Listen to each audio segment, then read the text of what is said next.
Good evening, everyone. It is Thursday, March 1st. This is the Hingham Historic Districts Commission meeting. I'd like to call the session to order. We are being broadcast live tonight by HCAM, so I'd like everybody in the audience to recognize that this will be broadcast live and will be taped. And if you like to view it in the future, it will be on YouTube. So first item of business is that we have a new commission member here tonight. Mac Pratt is with us. He is an architect. We've met before, and I think he's going to be a real solid addition to the commission. So welcome, Mac. Thank you. Thank you very much. Second piece of business is first agenda item. I just want to acknowledge one thing. In the backs of your folders, thanks to Ronnie, we have information on the open meeting law, which some of you requested. And also, Ronnie, if you could just describe what the other piece is. Sure. This is the official open meeting law guide from the Attorney General's office, which is like everything you'd want to know. That you may want to read at your leisure, particularly if you're having trouble sleeping. But what may be more salient for us is there's 3 pages of frequently asked questions, and it talks about communications among members, communications by mail, by text, in the context of discussions about pertinent matters that would be deliberated in public. So I think those questions are pretty direct. The answer is pretty clear. So if there's any other questions beyond that, I'm happy to do more research or discuss it with folks, but I think it's really very clear what's in there. Thanks, Ronnie. May I also add to that Town Council John Coughlin mentioned the other day that if people have specific questions regarding the open meeting law, then he would be happy to talk with you personally. So you just need to let me know, and I can put you in touch. And if you have any questions and you're unsure about something or how to operate or what the procedures are, just give Andrea a call or send her an email, and if she doesn't know, we'll find out the answer for you. Okay. Good? Anything else? All right. Okay, first up, we have 24 North Street. This is for a business sign. Matt Gallagher is the applicant for this, but Evan is here representing him. So if you'd like to come up, or there's a chair here, or you can, tell us a little bit about the project and the sign that you like to, or that Matt would like to install, and take it from there. Great.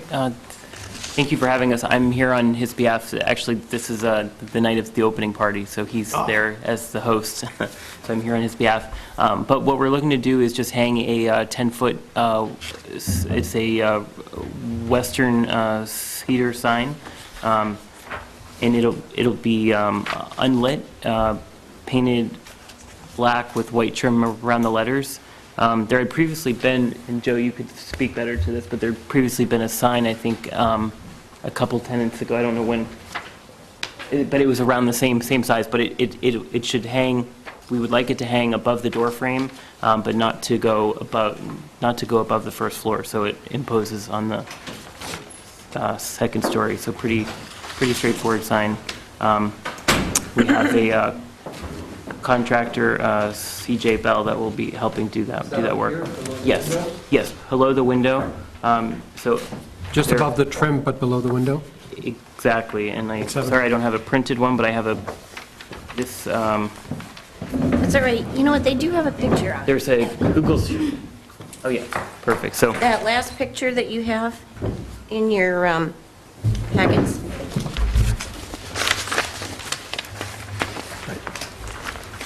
The current Google Street View, if you were to look up 24 North Street, there's a wood sign that had previously been up there. I can pass this around if you'd like to look at it, but that's basically the kind of the same dimensions for the most part, so that's how it would sit on the building. Put it on the white trim portion, not the blue. That's correct, side. yes.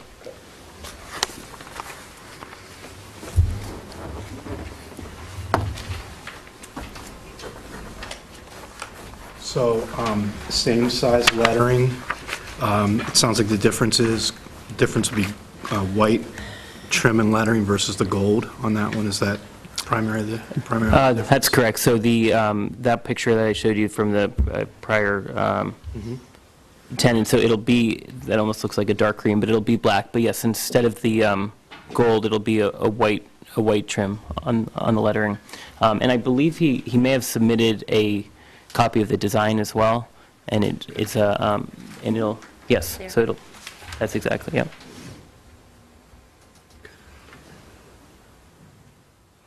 Any questions from the audience? Any questions from the commission, board? I have a question. Are Yes. the letterings, they're going to be flat, it's going to be painted on? Yeah, so Are they gonna be we'll be raised, doing or- a stencil work, so it'll be flat on the wood, so it won't be coming out at all. It will not be raised. Okay. Yep.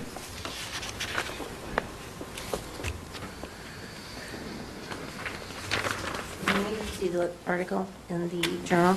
It was great. Yeah. It was a really nice story. Carol did a nice job. Yeah, They did. And then I have another question. Yes, of course.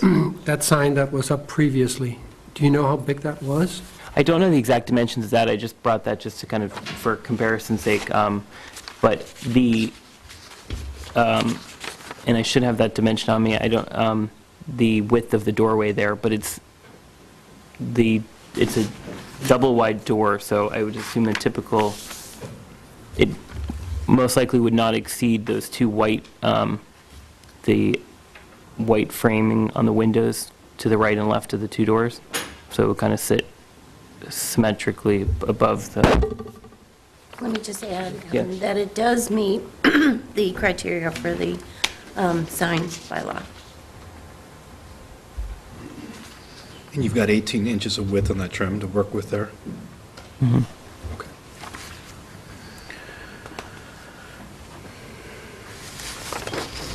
Good.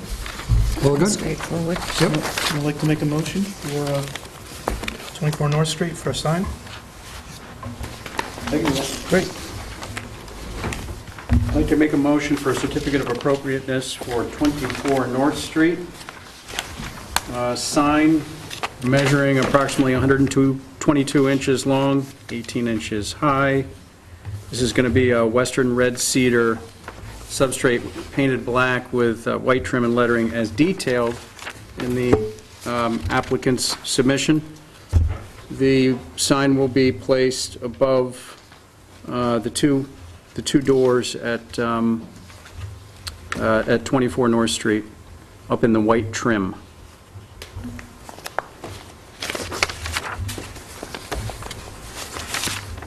We have a second? Second? All in favor? Aye. Opposed? There you go, it's that easy. thank you very much. Thank you all. Thank you. You got a party to go to, right? Yes, I do. All right. And if you're all out in time, you should come on by. We'll see. All right. If not, we're open Wednesday to Sunday, so. How late are you, Thank you how very late are you much. going? We'll be there maybe 9 or 10:30. Maybe midnight for all of you. There we go. Thank you. All right, next up, we have Rogers here. Talk about 227 North Street. This is in the Lincoln Historic District. This is for modifications to a barn that's on the property. It's the McDowell residence, so. Hi. You want to come on up? Good to see you.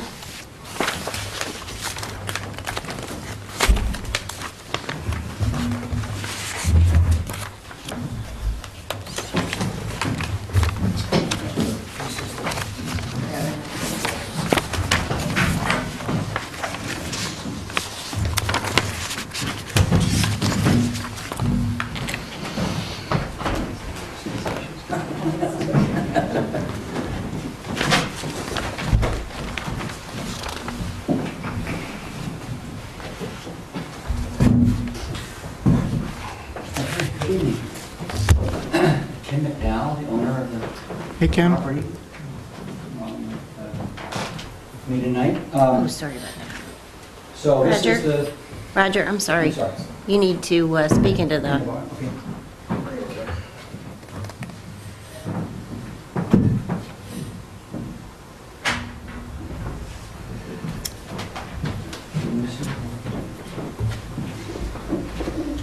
Okay, this is the barn at 229, which I guess has been redesignated 227, is that? That's correct, yes, with a new lot and map and lot number. And what we're suggesting, this actually off of North Street, this is about 475 feet back from North Street, but it's clearly visible from north as you look up the driveway just to the right of the Hersey house itself. And what we want to try to do is to make interior renovations.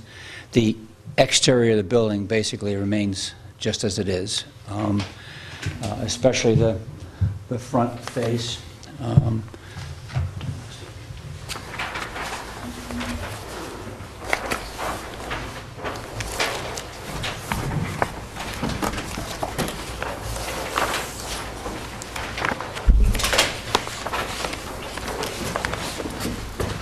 So this is the front of the building as it exists. This is the existing elevation, and this is the proposed elevation. So all the rake boards, all the trim, all the windows, the door basically remain exactly as they are, which is the street view that we're looking at. So no modifications to that. No modifications to this whatsoever. Then on the left side, this is what exists, the two windows on either side here with the door set here in the, sort of towards the back left. And we're leaving these windows where they are. This would be a kitchen unit, and we want to try to move this door, exactly the same door, slide it down so that we have an L-shaped kitchen in this area on the first floor. So these windows are existing. This one is new, and the door is existing but relocated.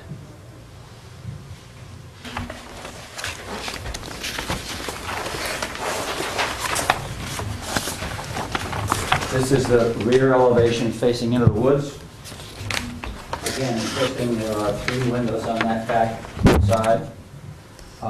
And we're basically leaving this one where it is. This one is actually relocated. This one right here is relocated this point. And then we're taking that window and putting it in the bathroom. And so we have 3 new windows that will match exactly the same size as these 2 existing ones on the second level. On the rear, and again, it's pretty much, you can't see that from anywhere.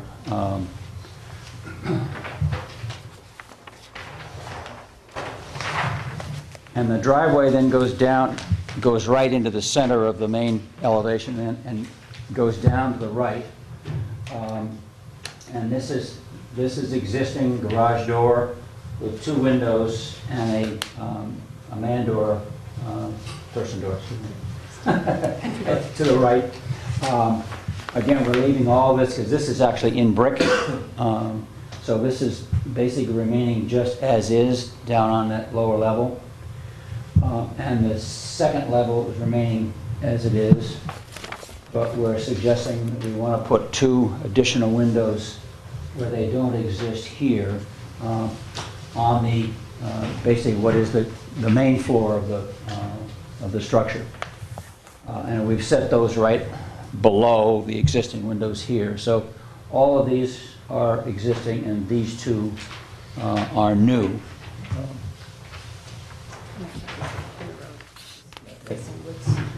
Yeah, this faces on the left side. So that's the front face of the building, and again, nothing changes there. This is on the left side. This is where that door moves over to here, and there's a window, a shorter window that goes on this elevation where the kitchen will be. Here is the right side where the driveway is, and there'd be 2 windows added here and here, directly below the ones that exist up on the second level. For those of you, I don't know if you've been in the structure, it's a spectacular structural piece inside. This picture is actually from the main floor looking up. There's a big opening in the center of the existing building, and all of the, I would say half of that was sort of reconstructed when this was relocated. You can see all the new wood pieces here, but they used exactly the same size as all the existing, both the studs, all of the beams, and the rafters are all new wood, but in the same size as the existing. And this is a view looking up from the second floor up to the roof structure. And all of that is remaining as is. Our intention is to leave this cut out. We're just going to be finishing the first main level of the structure inside, and this will be left, but we're actually using coffered ceiling and glass in the center section, so you can actually see up through the main floor, up into the structure up above, and insulating then this part of the floor and with the glass and this level. But again, from the outside, we're making very minimal changes. As I said, all the rake boards, all the trim, all the casings, and everything around these windows are existing. The new windows that were put in actually are single glazed with a storm panel on the outside, and our intent would be to use the same style window for the new ones on the back elevation and on the one window here and the 3 windows on the back and the 2 on the right side. But they will match all of these existing windows. So you basically have the double hung, as you can see the exposure. I think it's probably easiest here. So you have the top sash proud of the inside sash, and there's a reveal around the outside style of the window with a storm panel, and there are no storm windows, so you can really actually see the nice configuration here. Because we have so few windows, we are going to be able to meet the code requirement for the res check, because they're 6.5 inches of thickness on the wall, so we're going to be able to get a good rating on the walls with minimal window and in the ceiling as well. So we'll be able to meet the energy code requirements inside the structure.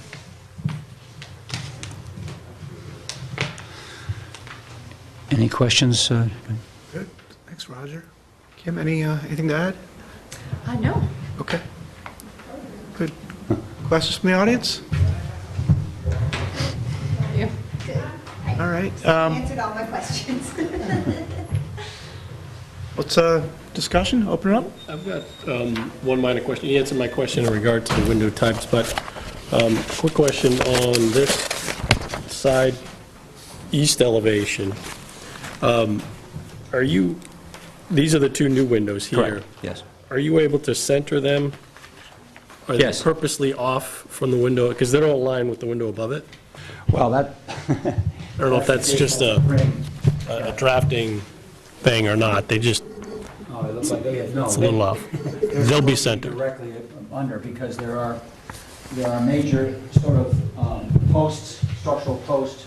There's one here, there's one here, there's one here, and there's one here, and then there are studs in between. We're trying to leave all the structural posts right where they are, and so those windows will be directly below. Not quite too sure, but I guess. So They're just- Yeah, that was not the intent. The intent was to, I'm sorry, that. I didn't know if that was I didn't know. intentional I for a didn't- reason or not. I honestly didn't notice. Yeah, okay. That's the only question I had. When the work was done on the Hersey house, was there work done on this barn going back? Oh, absolutely. So- This barn was like, Yep, so I was trying to remember, yeah.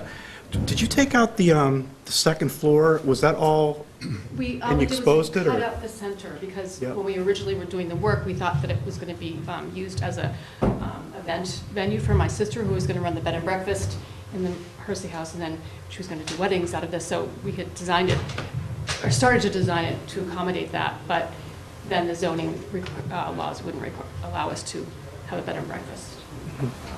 My sister would own the house. okay, So we just shut the whole thing down. So that's why there's a hole there in the second floor. yeah.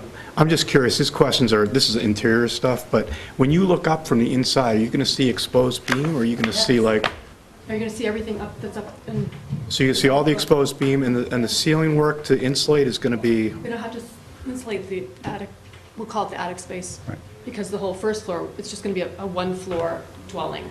so, but to keep the heat from going up the roof, how do you keep We're going to insulate the underside underside? of the second floor, Okay. so... I'm just wondering in the rafter area, how are you going So to, we're going to insulate all in here, yeah, and then the coffered glass ceiling will have double thickness glass. oh, so it's going to be, So you can okay. actually see right up into the Oh, rest so it's of going the to be glass, okay, It won't be open. I got you, so you'll be able to see up there, but it'll be, wow, okay. And it's Let such a- anyone walk on it. It's such a spectacular structure. Oh, yeah. This is the, that donut hole in the middle. Yep, Which was done as a part, again, it's pretty, you can see all the new pieces when this thing was basically falling apart, yes. but you also can see then in the darker wood is all the existing. And you'll have stairs to get up to the second floor? They're already up. They're in there now? Yeah. But it won't be a living space at all. Just kind of walk around to kind of, Check on things, terrific. storage.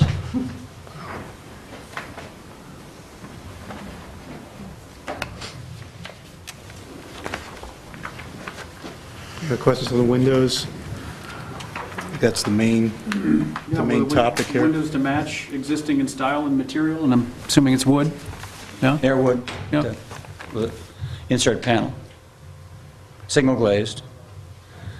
Those windows aren't very good when you try to put them into the risk check formula, but because we have so much wall area, that the entire wall of that first floor is going to outweigh any of the loss we have in those windows.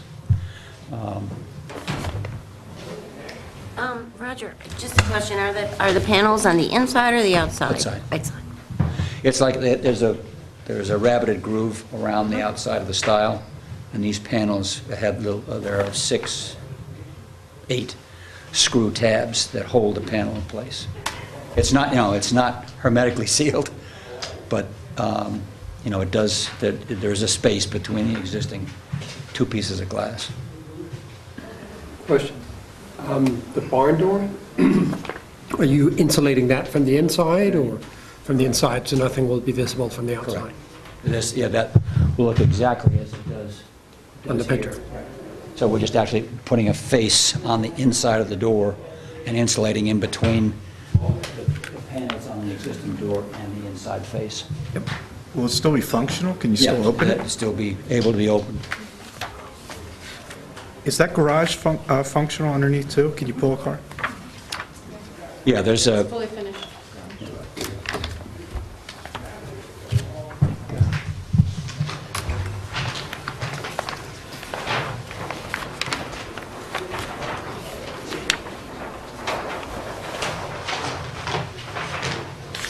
so right now this is open, and there are tractors and other things in here, and we're creating a single bay garage here with the walk-through where this door goes into a mudroom on the lower level and then up the stairs into the first level. So then you have, this is a nice big open space, with a bedroom, bathroom, laundry, and this kitchen where we're moving that door from here down to here so we can get an A-shaped kitchen with an island. Andrea, have you seen any repurposed reconfigured barns as applications? I can't recall that. No, none that I can recall. Nothing that's been done since we've been here, but all I can say is that having been in there before it was touched, it is just remarkable Yeah. what was done, and thank you so much for that, because we don't have, Yeah, I mean, it literally was like condemned. it really There was. was toxic waste in it from bird droppings, and it was, had holes in it, like, someone fell through, someone was walking through one time during the RFP process. Mm-hmm, So, yeah. yeah, so it's been transformed. Plus, you had, I think you also had tanks that were buried. And there was a concrete slab, the first floor was a concrete. Yeah, somebody paved the first floor. And Wilcox did a Yep. fantastic job. Yeah. Well, thank you for saving it. Yeah, I think if any of you have a chance at some point, it's really quite a, I mean, we walked in and we're just amazed at, at the way it was done. And of course, Ben is sort of famous for that, but he did a spectacular job on just using the right materials and all the joints and all the detail for pinning everything. It's just the way the rest of it was done was still. And we had a really, some special woman do those windows. Oh, that was Linda Yeah, Kuchera. those are incredible. I mean, it took a really long time, but she was able to restore them, and they're beautiful. So feel free to go up and take a look at it. Okay. Any questions? I have one quick question. please. Is the north facade visible from the public way at all? Public way. From any public, Public way. from Thaxter or from a park or anything? In the winter, you can see through and see the big lawn, and you can see where the door is From gonna be. Thaxter? Are you talking about the one with the door? Is that the? The north facade? That's the rear, isn't it? Yeah, the Oh, back. the rear the back. cannot be Yeah, seen. can't be Yeah. seen at all. And neither can the other side. Neither can the east side, the side across here where the garage door Yeah, is. right, yeah, so it's The only really one you can just see the west basically and is south. this, and you're Yeah. looking, again, it's Thaxter. probably 300 feet Yeah. through, in between houses on Thaxter, towards, and there's a big open lawn area.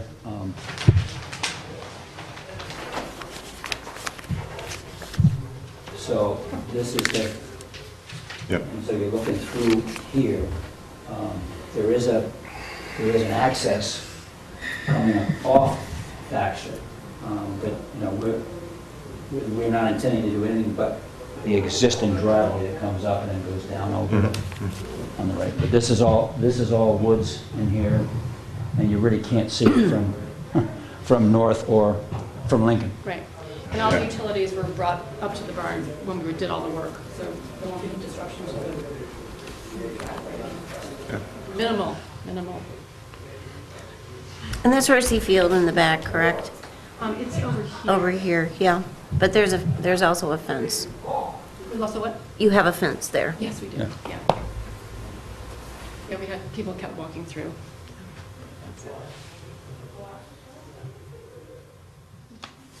Anything else? That's great.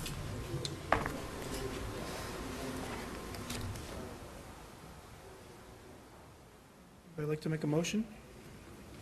Sure. Pardon? Who's voting? Oh, let's see. We need one more. So, fifth voting member can be, would you like to do it on this one, Oh, sure. please? Thank you. So Ben will be the fifth? Okay. And we'll, on the next, the last one, we'll need to draw names.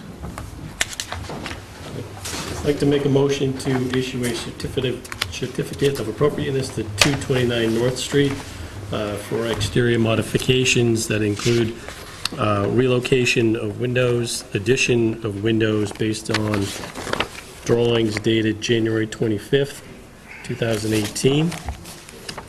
Windows are to be true divided light wood windows with an energy panel to match the existing windows in place.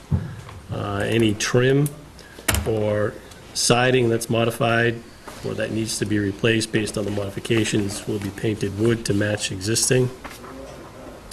And the windows on the east side elevation, the two new windows will be centered below the windows that are above it. That's it. Do we have a second? Second. All in favor? Aye. Opposed? Great. Thank you. Thank you. Thank you. Thanks, Roger. All right, nice to see you. Good to see you. This thing is.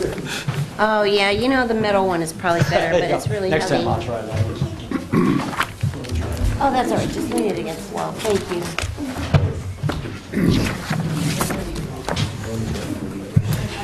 Oh. What? Just, thank you so much.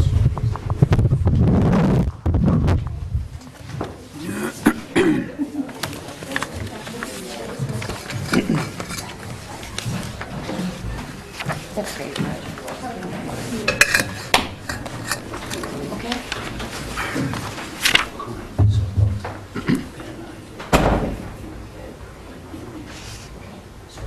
Original submittal and then 3 more sheets that show. Thank you. We're on a little ahead of schedule. Yes, we are a little. We are a little bit ahead of schedule. I need to recuse myself in the next application because I live across the street. So, So, Virginia, you'll be up. Okay. So, and so 5 voting members, you'll have, we will have Thomas. yep, okay, good. Yeah. I'll go outside. If I may, since Virginia, you came in after we introduced Mac, All right. Hello, Mac. Virginia Tay. And I also pointed out earlier on that Ronnie provided us with open meeting law information. So we've got 2 pieces there that particularly deal with the open meeting law. Okay. Can I also, can I just talk about something that's coming up in May? Sure. So this is my advertisement for, you remember last year, we had the Battle of Grape Island Day. And that took place on a Sunday, on May the 21st. And so the selectmen declared the Sunday closest to May the 21st, which is when that battle took place originally, prior to the Revolutionary War. So now it is the 20th, it falls on the 20th, and we are looking for a new venue, and we hope to be able to do this at the bathing beach. It's a reenactment of the Battle of Grape Island, which was the beginning of the Provision Wars. It was the second encounter after the siege of Lexington and Concord, after those battles, and the siege of Boston. So this will be, it was a nice event. It was well attended last year, and so I hope people will attend this year. I'll send out a reminder. Great. Hey, Chief. Hi, Good. You have plenty of time. This next application. This next application. Should have plenty of time. Yeah, I think it's 30 seconds.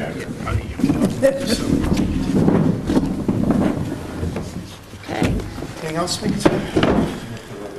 No, other than the fact that I do have, but I think I said in my email to you that this is the worksheet for additions.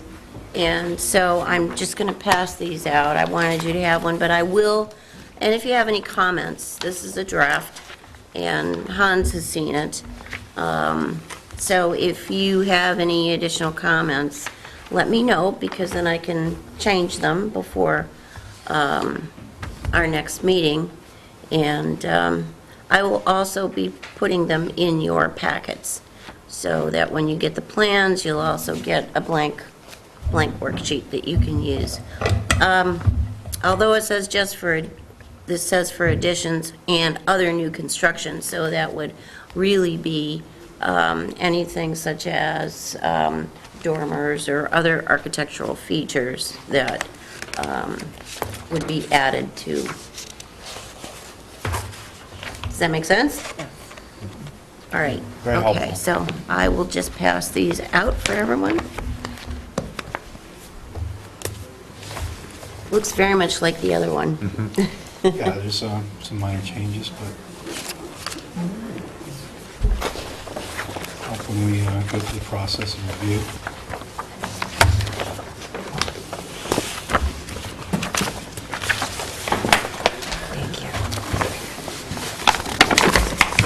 Okay.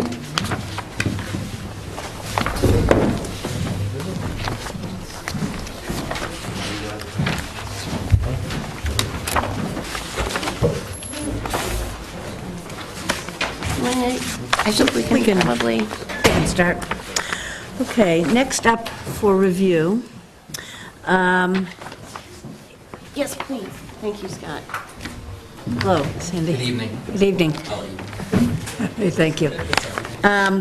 Next up is 179 Main Street for approval of 4 low-wattage brass uplights at different locations on the property. Welcome, Sandy.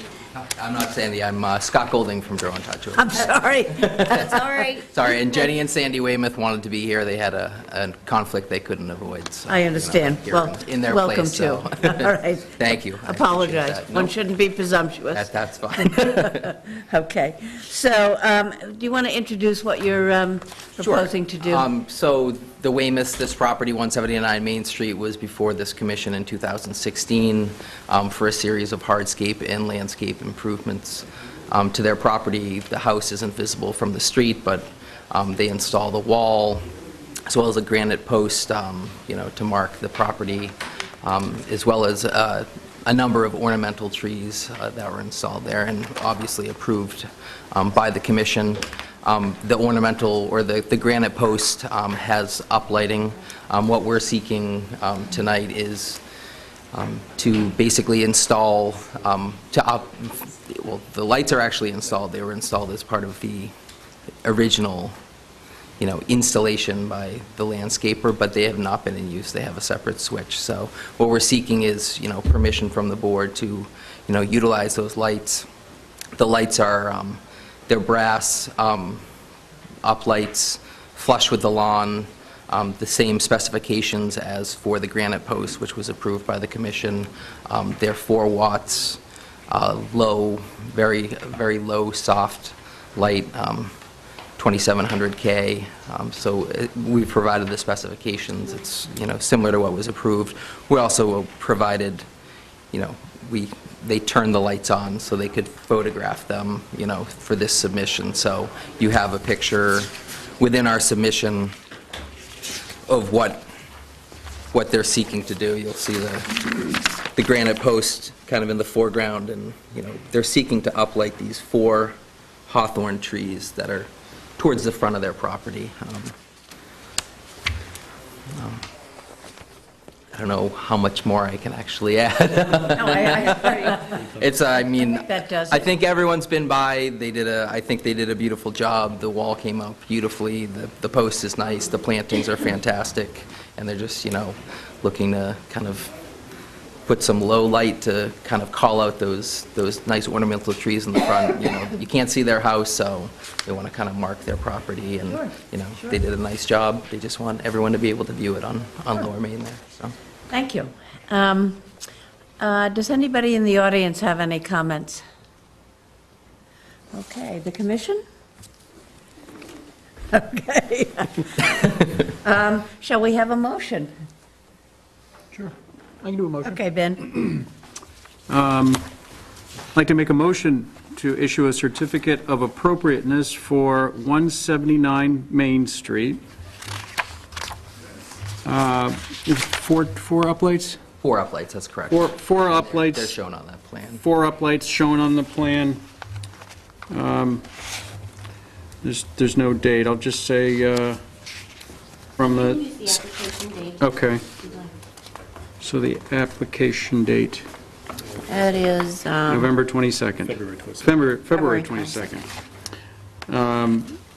Plan shows in the front yard 4 trees, 4 uplights, 2,700 Kelvin 4-watt fixtures that will be flush with the lawn in brass.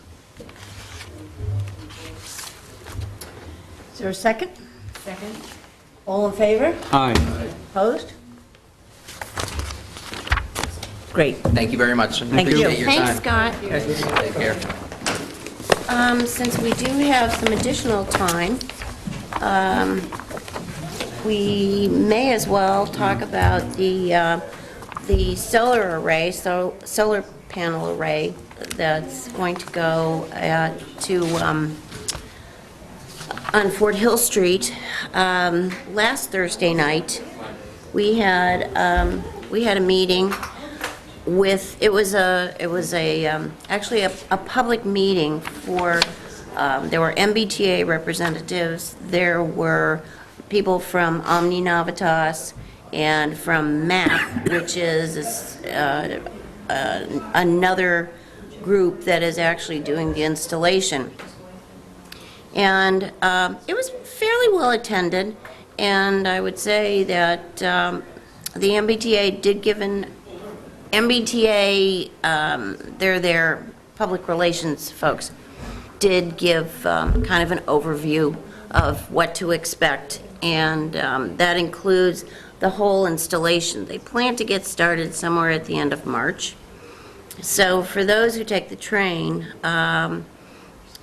the staff was very clear about making sure that people are notified well in advance, because they're going to be closing a third of the parking lot at a time. And so that means that there will be a number of people who aren't going to be able to park there. And so they can either go to Nantasket Junction, and someone asked the question, well, if we go to Nantasket Junction, that's going to be more expensive, because the rate is higher from Nantasket Junction than it is from Hingham. Or they can also go to Weymouth is it Weymouth? Oh, Mary left. Weymouth Landing, and East Weymouth, right? Thank you very much. And but our lot here on Fort Hill Street is really pretty full. So, I think the concern is that, we need to be able to manage traffic and so forth. So the other issue that came up was perhaps some additional screening that would need to be placed on Fort Hill. The trees that are there are all deciduous, and so at any given time of the year, the trees, may or may not have leaves on them. So there was some concern expressed about that. The other concern was a neighbor directly abutting has a wooden fence that the MBTA put up that, due to snow plowing and other maintenance work, is now not in such good shape. So that is one of the other things that will need to be taken care of. There were a lot of people that were very pro this project, and just to let everybody at home know, these panels will be 15, well, no, they start at 17 or 18 feet in height. When you get to the second row along Fort Hill Street, the second row of parking, they will begin there, and then they will slope down at a 2% grade until they get to the platform, at which point they will be 15 feet high.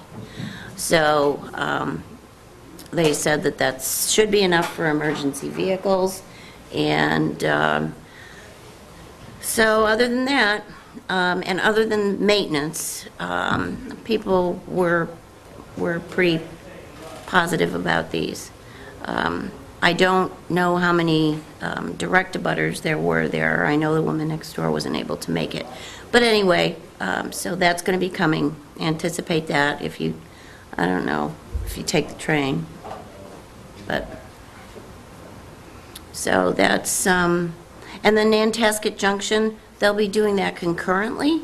So, again, you know, you have to anticipate how much parking is going to be lost at that time. It starts in May?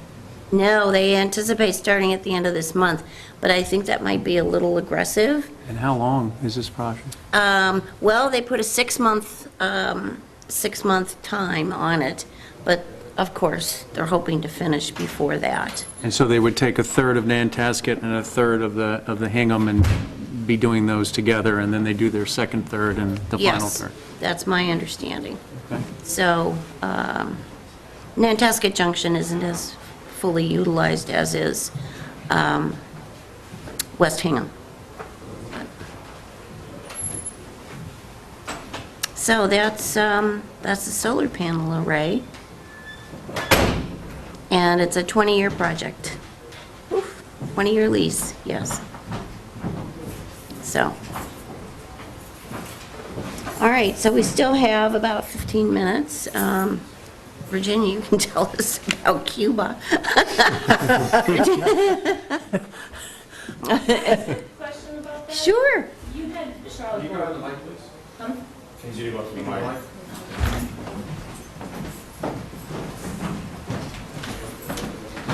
Charlotte Bourne, Station Street. So you had made mention that there's an additional cost at the Nantasket Junction Station. And I know that the MBTA is based on the Wollaston construction, the Wollaston Station construction is waiving fares for regular like subway holders. So I don't know, perhaps that was something the board or somebody from the town of Hingham might consider discussing with the T to get a waiver on those additional costs. That's a very good question. Thank you for bringing it up, because someone actually did that night. Okay. And so the MBTA is aware of that, so they'll be looking at a way to reduce the fares during that period of time from Nantasket. Or just Okay, accept Chief. the, or just, you know, accept the regular, the whatever zone we are. Right, exactly. Okay, for that one that's, as well. yes, that's a good point. All right, thank So you. we will- Careful. And then the other thing, too, is that we do have, there are several areas of fence along South Street and other places that really need to be fixed. And so I just encourage anyone out there, if you see fence along the right-of-way that needs to be repaired, please give me a call at Town Hall, 781, sorry, 741-1492. And I'll be happy to put that together with the rest of the places. So don't hesitate, because they're supposed to be fixing those. Because of their snow removal efforts where they damaged some of the fences? Well, I'm talking specifically along the right-of-way, the tracks. I see. Okay. And I think over time, you know, if there are any maintenance issues, we've got a line to these folks now, so we might as well use it. Yeah.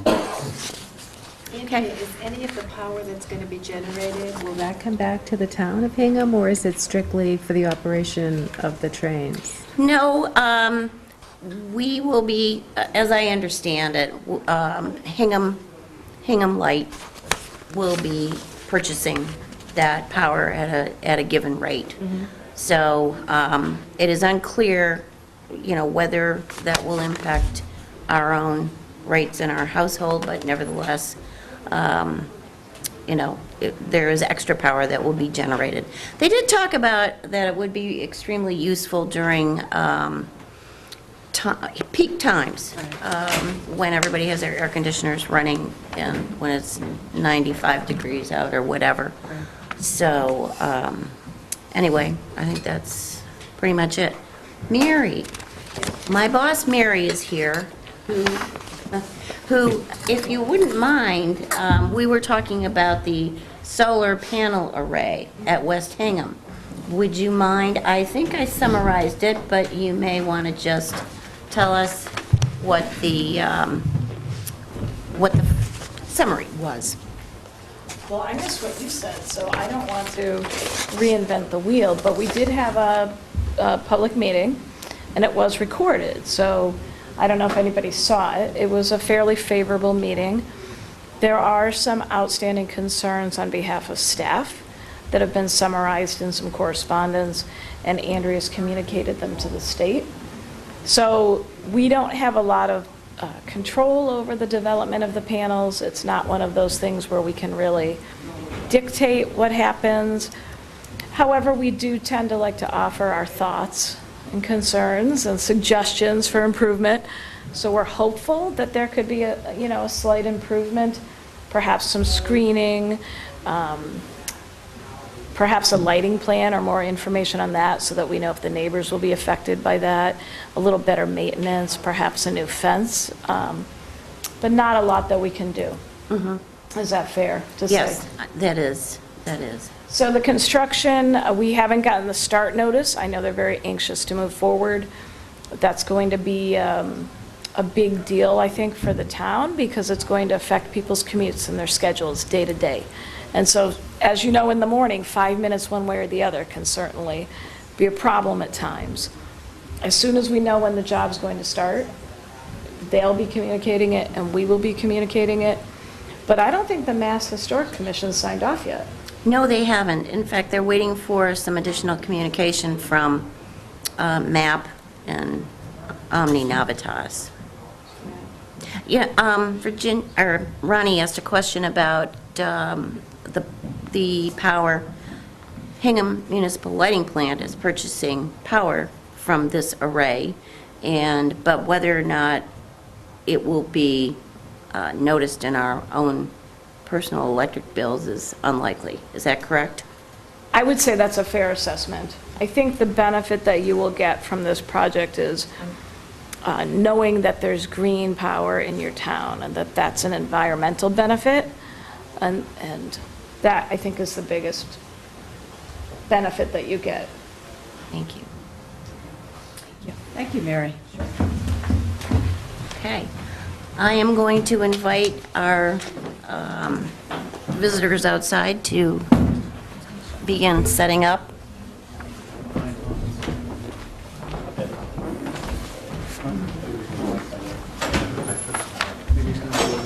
Anything else we need to discuss in the interim?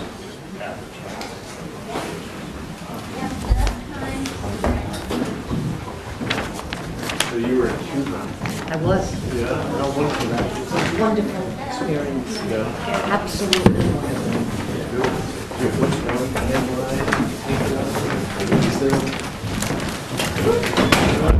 What was the best meal?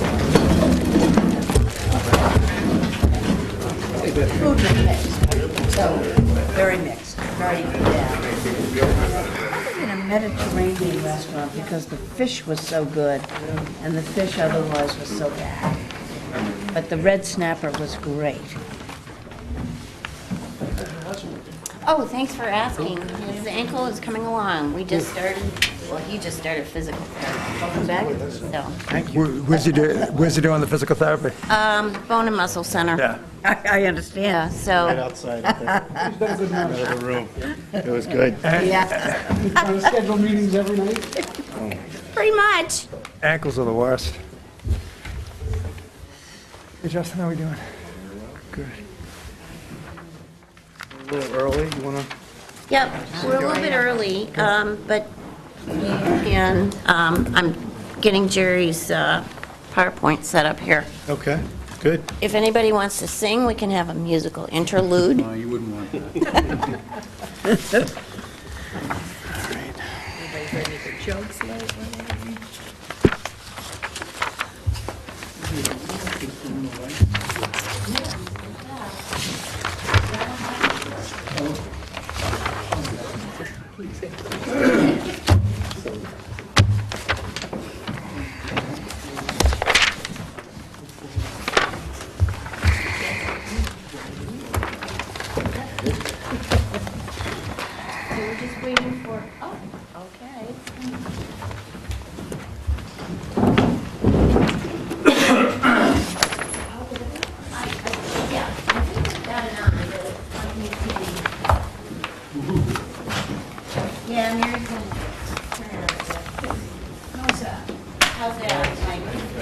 Okay.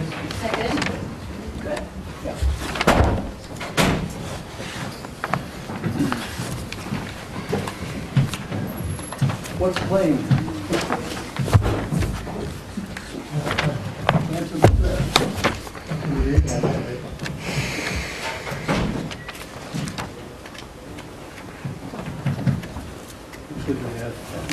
Three of the Oscar nominations have gone there.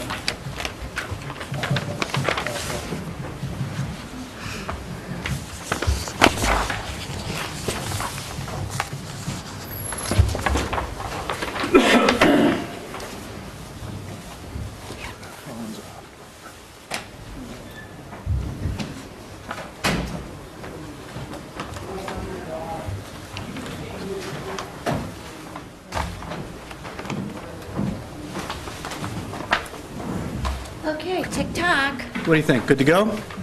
Yeah, I think maybe you can start to summarize. Okay. All right, so it is 7:30, and next up we have 6 Station Street. Thanks, guys, for coming in. We have Greg Murphy and Dan Russell and Jerry Seelan here. Appreciate you guys coming to give us an update on what the plans are for the project. So the way I thought we'd do things tonight is that we let the applicant, Jerry, go first and give an overview of, we've got some new drawings here, so I think you want to go through some of those changes and what your current thoughts are. And then we'll open it up to the audience for questions and The door back there. and for comments. You're all set. So I see a lot of, I think, interested parties out there, so you will all get ample time to speak and share your thoughts, so make sure there's ample time for that. And I'm looking forward to a healthy dialogue with everyone here, and after that we will, commission here will deliberate, and the goal here is to hopefully get a vote by the end of this evening.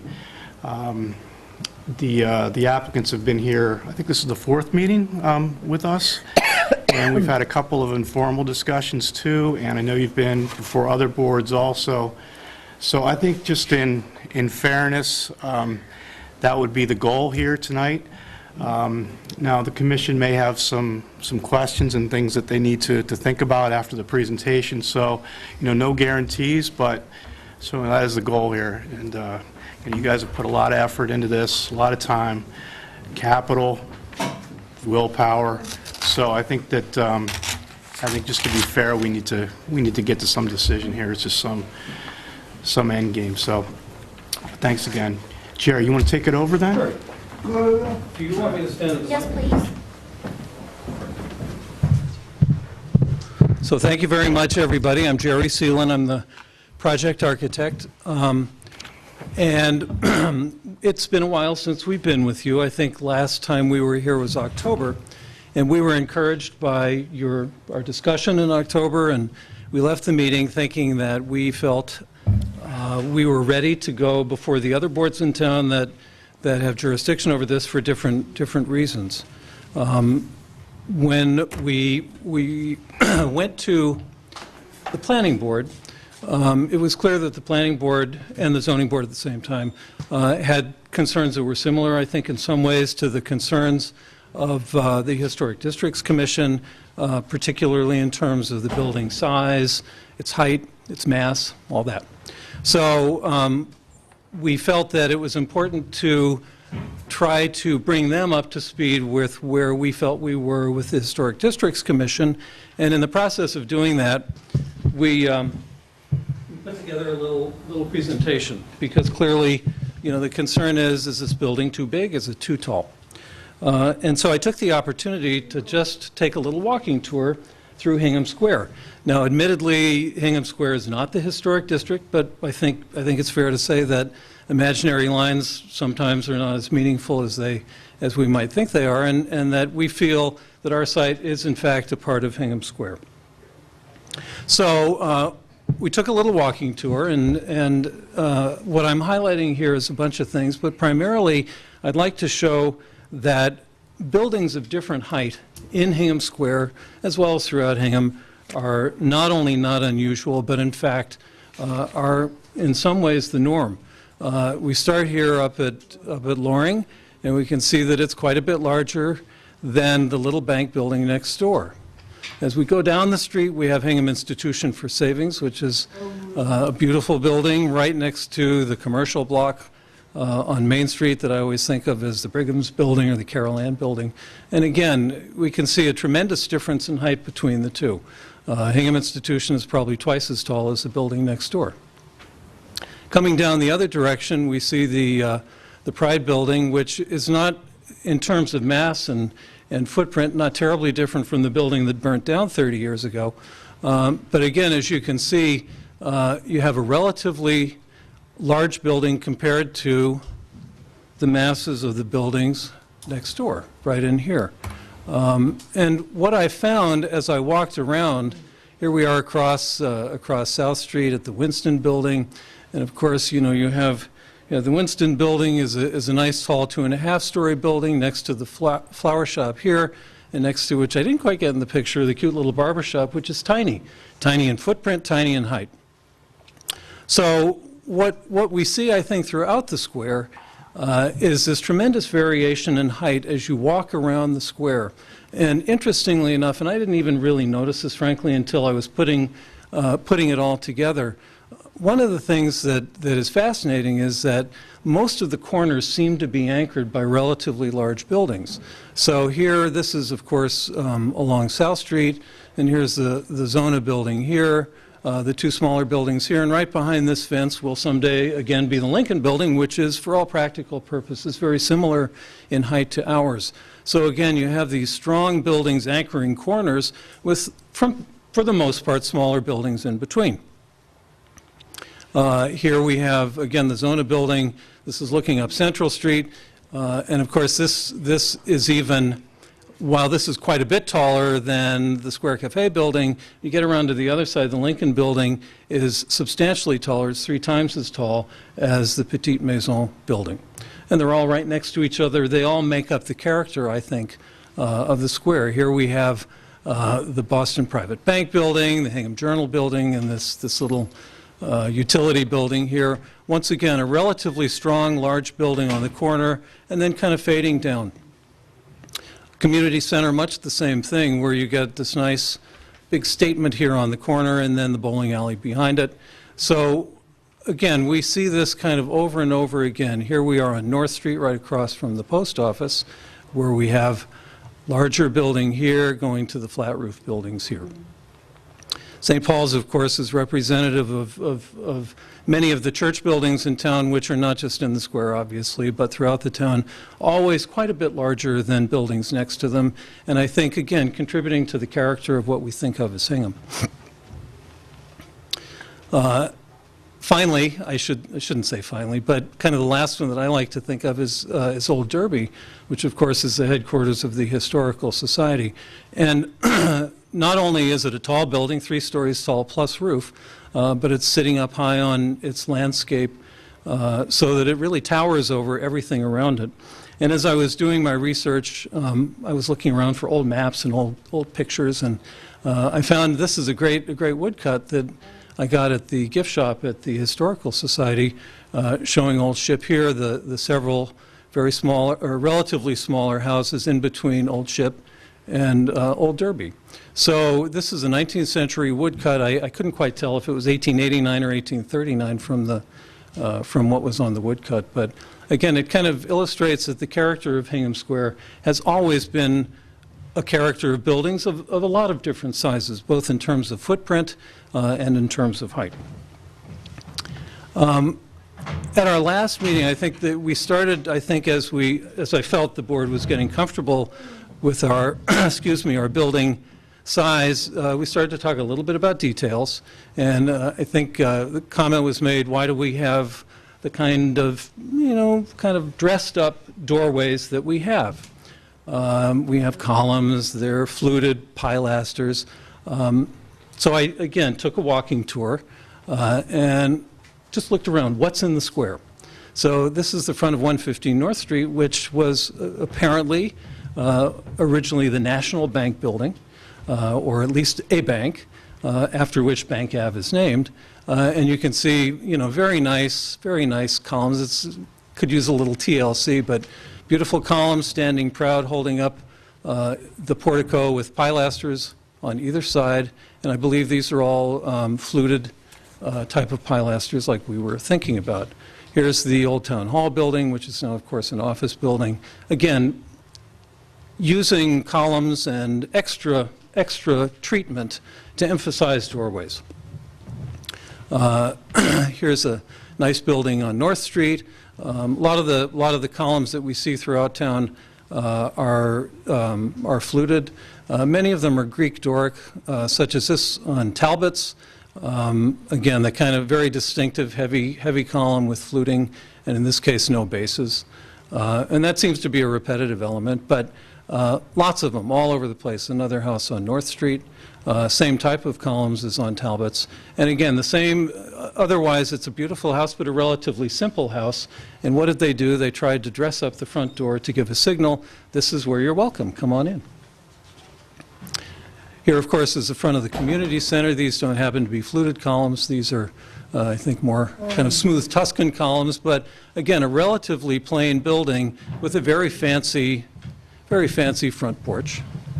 This is the side door. So this is off Central Street, probably otherwise you'd think of it as really a back door, but an incredibly ornate and beautiful treatment around the doors. So I think what I've found, here's a beautiful house, 93 Main Street with a very kind of playful carved entablature here, but this happens to have columns sitting up on rather tall bases, much like what we're proposing. Finally, here's the front of the old Ship Parish House. Some nice, these are ionic columns, I think, also fluted. And this, of course, is not only a fancy front porch, pretty fancy building, happens to be 3 stories. So we have tall buildings in town, we have buildings with dressed up front doors, and I think what we're trying to do is do something that's complementary with the patterns that we see throughout the square. A couple of weeks ago, someone brought to my attention a building that appeared to have been on the site of where the post office was. And I've lived in town 30 years, never really thought about what had been where the post office was. And here they found a picture on the front of an old calendar. It was quite an impressive building, and it said building called the Cushing House, where the post office currently stands. I didn't want to jump to any conclusions, did a little bit of research, and found actually on the map, the 3D map that's right upstairs hanging on the wall outside the meeting rooms, this is a picture of the square. And so this is, if not the Lincoln building, the predecessor of it. Here's, of course, the train tracks, St. Paul's Church here. And this is where the post office currently sits. And you can just kind of barely make out, you got a 3-story building with a mansard roof. Kind of a surprise. And interestingly enough, across the street is a 4-story building with a mansard roof, quite large. At first when I saw it, I thought, boy, that's really interesting. I wonder if that was the original St. Paul's.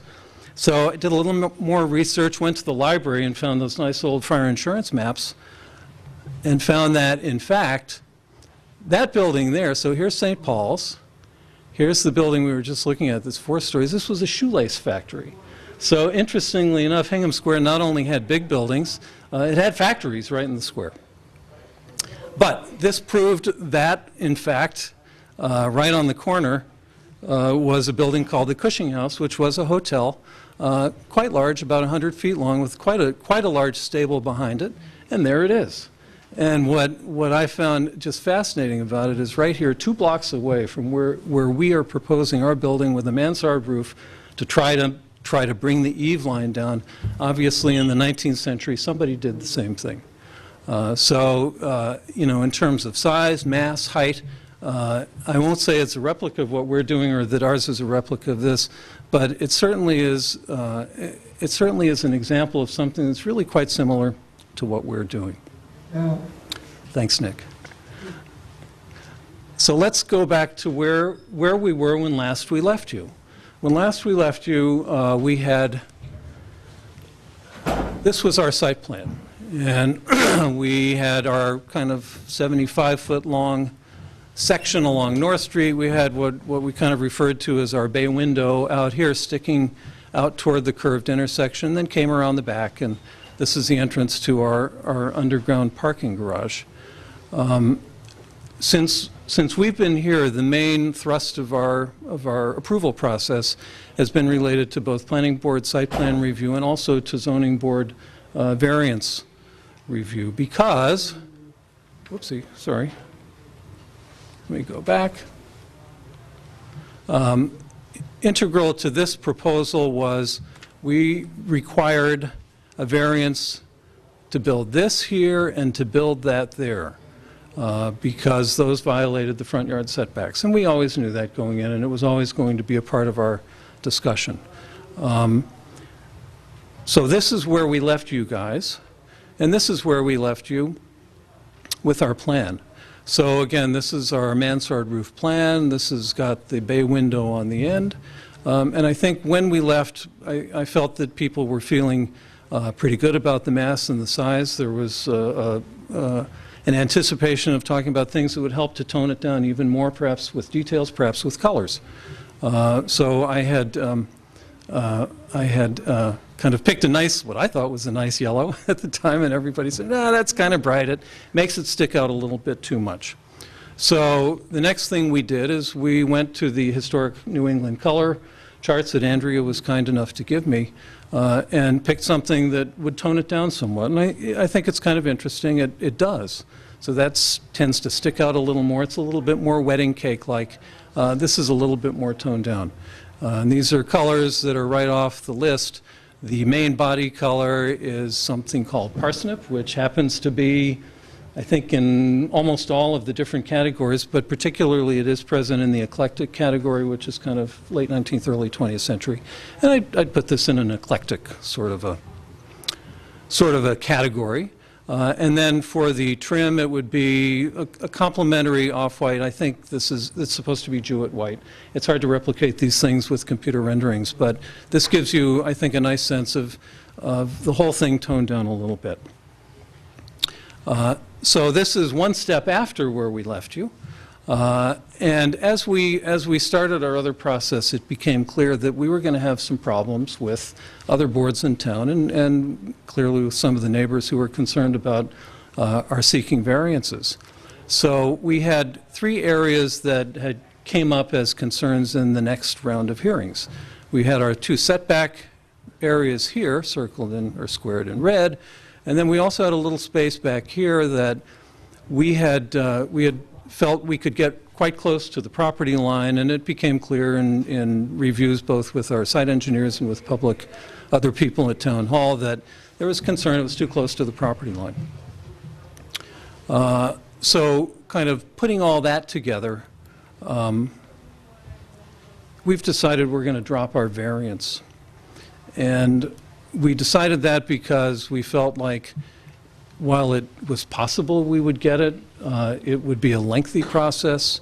Clearly, it was bothering a lot of people, and current kind of research and market conditions led Dan and Greg to believe that we could in fact make the building a little bit smaller, and it could still be a successful project. At this point, it's still going to be 8 units. 2 of them may be 1-bedroom units, so that we will have to reduce our parking capacity in the garage to 14. But it was a big decision to make. We worked for a long time trying to preserve the size of the building the way it was, but it felt like it was going to be a battle that might not be winnable. So this shows a reduced footprint. It's a very different look now on this end, because instead of kind of a large bay window, now we're stepping it back to try to take advantage of the strange geometry of the site while still preserving a certain symmetry to it.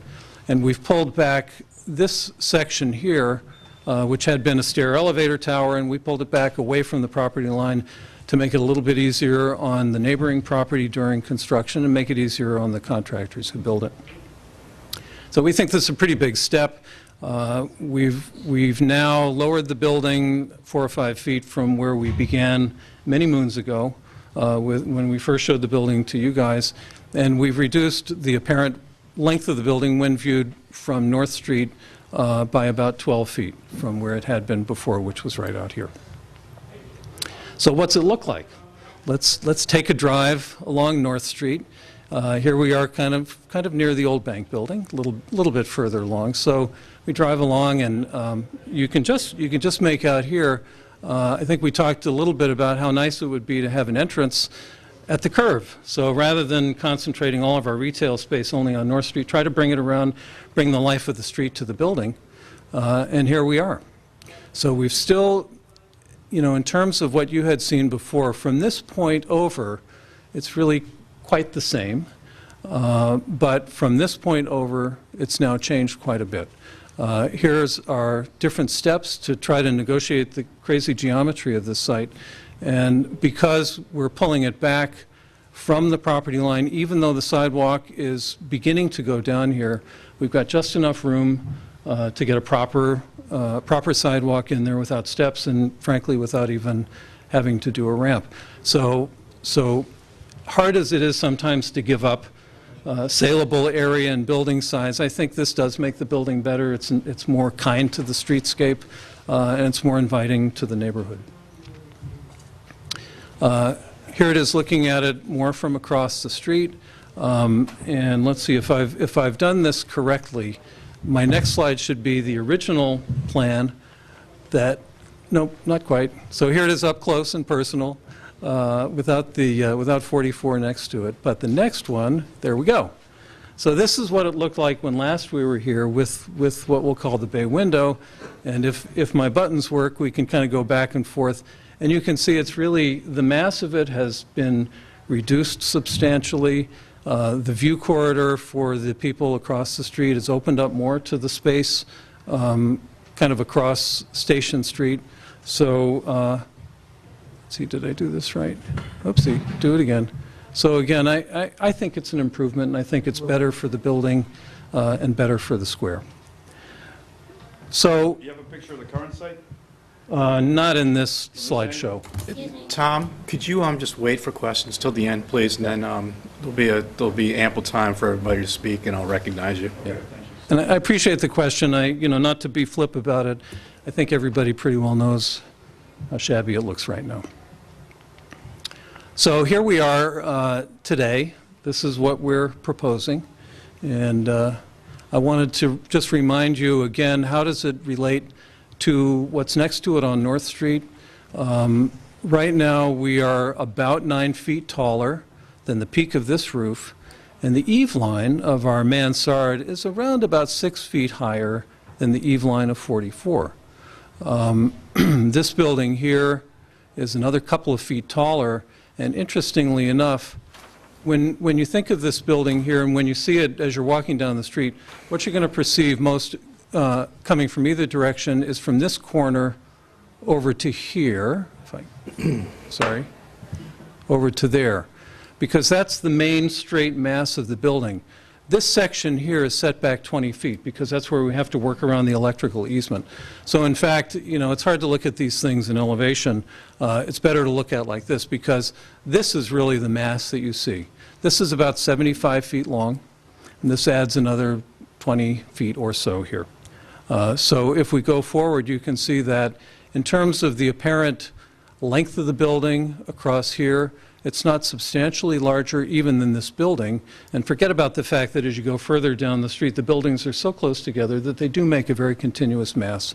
And in terms of height, again, the top of our mansard roof is almost identical to the top of the roof of this building here, which I think is 38. Once again, here's the picture that we looked at last time that shows it in relationship to other buildings in town. Here's the block of South Street where the Lincoln Building is going. And again, you can see that interesting kind of phenomenon of the stronger buildings on the corner and the shorter buildings in between. And, at this point, we're maybe a foot taller than Lincoln Building. We have fewer protrusions up on the roof. I don't know what they're doing with their mechanical equipment. We have no mechanical equipment on the roof. So we've pushed it as far as we humanly can while still keeping it within the kind of bounds of current design standards for both residential and retail. And again, this is just to show that there are taller buildings in the square, not even looking at the churches. So that's where we are. I appreciate that Hans is going to encourage the board to take a vote tonight. We fully expect that we'll be back before you, should you vote to approve our basic concept here, because there's plenty of work to do. I know some of the neighbors said, what's it look like on the back? And we haven't developed that enough yet, so we got to come back and really take a look at that. I think our details are pretty well worked out, but there's always room for more discussion. So our hope is that tonight we can get a commitment from you guys to approve the height and the mass so that we can continue with the process both with you and with the other boards in town. And that's it. I'll turn around if you want. We can keep this up, or you can turn the lights off, and I have a mounted picture of this so that we can keep it up there if you like. So your pleasure, but that's my presentation. Thanks, Jerry. Thank you. Yeah, let's just put the lights up a little bit so I can see everybody in the audience. So at this point in time, if there's some questions, comments from the audience, there's a microphone right here. Please feel free to come up, ask questions related to Jerry's presentation, and I'll make sure that everybody gets a chance to speak. Please just state your name and your address. Don't be shy. This is for you. Come on up.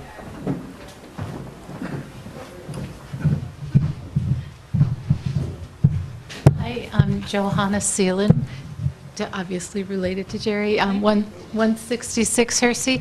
I just want to say I think it's wonderful and a great addition to the square, and it was really fun. I went along on some of these walks, and it was just really interesting to see how well it fit into the square.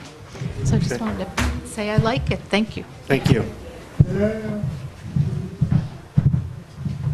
Anyone else?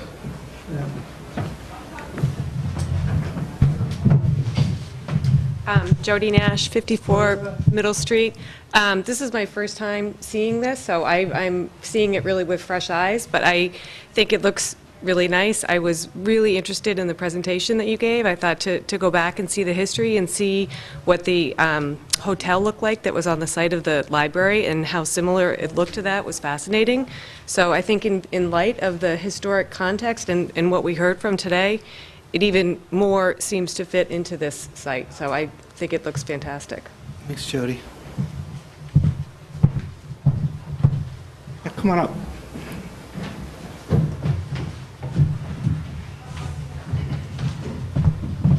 Hi, my name is Donna Beauvais, and I'm business on Station Street hair salon. And I have a lot of concerns about the massive size of this building. From my point of view, it's going to be like 40 feet high, and we're just a little, just a small building with 4 or 5 small businesses there, and I'm really concerned about this building crowding us out too much, and the safety of our clients and all the other people that drive down Station Street. The other point is, we have not seen any images from our point of view on Station Street, and I would like to ask the Commission to not vote tonight until you do see these images. I mean, how can you make an accurate decision or a really wise decision until you see this? Because from our point of view, we're going to be impacted very much on this street by this project. We're not against having this project, having this land developed. It's an eyesore, I agree with you all. But the massive size of this is not going to, I think, aesthetically be appropriate for our area on Station Street. All the images that you've been showing us from downtown Hingham, from the Loring and all that, that's downtown Hingham. That's not Station Street. And I really have a lot of concerns for the safety of us all down there more so. And then this, and not seeing what it's going to look like from our point of view. So thank you. Thanks, Donna. Could I just have one word, please? Yeah, one of Jerry's. Just very quickly, I appreciate the neighbor's concern. I didn't. Oh, come on up. I appreciate the neighbor's concern. I didn't bring along the elevations of the rear of the building. Those were in your packet last time. It hasn't really changed much. It illustrates the height. It illustrates the basic fenestration. Shows where the garage door is going to be. The elevation, I think, from From the fruit center side, I think we showed that as well. So we have shown, in fact, in two-dimensional drawings what it looks like. We haven't done any colored renderings yet, but it's not a total mystery, so. Yeah. I think what Donna was referring to was just some of the computerized visualizations that you've depicted here from maybe multiple vantage points on Station Street to get her a little bit more comfortable. Anyone else?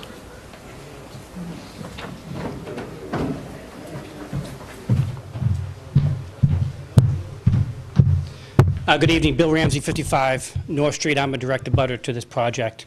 And I'm here tonight to ask you to vote no on this building. I have followed this project since its beginning. And at the previous meetings, we heard a lot about business model and cash flow and quite a bit of speculation as to why the previous owner of this lot didn't develop it. And none of that matters to you. You should not and you cannot use that as evidence during your deliberations tonight. The only question for this commission is, does the height of that building fit into the existing streetscape? And the answer is, it absolutely does not. Now, I enjoyed looking at some of those old pictures of downtown Hingham. But the applicant failed to tell you a couple things. First of all, many of those buildings predate the existence of this commission. So our beautiful picture of St. Paul's Church, built in 1871.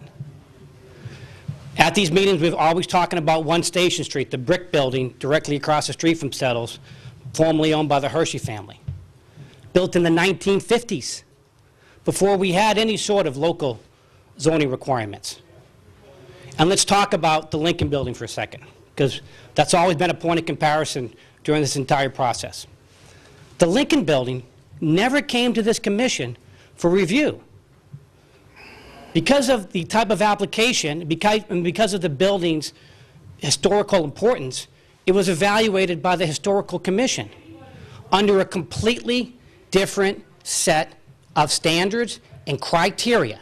This board is governed by the parameters of Mass General Law, Chapter 40C. It's a completely separate review process. Now, no one in this room wants to see that lot developed more than me. God knows I look at that building every single day. But if you say yes tonight to this application, 20 years from now, 40 years from now, 100 years from now, that building is going to stand as a stark reminder that this commission made a grave mistake. Because, ladies and gentlemen of the commission, that building is going to be there forever. Now, I know it's tough for a permitting board to say no. But when you think about North Street, Hingham's oldest and most historic street, when you think about the fact that North Street is one of the oldest streets in our country, and then you consider this proposal, a building that's going to tower over abutting properties, a building so large that it's going to leave Station Street in a perpetual shadow, and a building whose mass is so significant that no other building in the district can even compare to it. When you think about all those factors, the right vote tonight is no. Because members of the commission, if we have to wait as a community another 20 years for the right applicant to bring along the right project, then we wait. We wait. Thanks, Bill.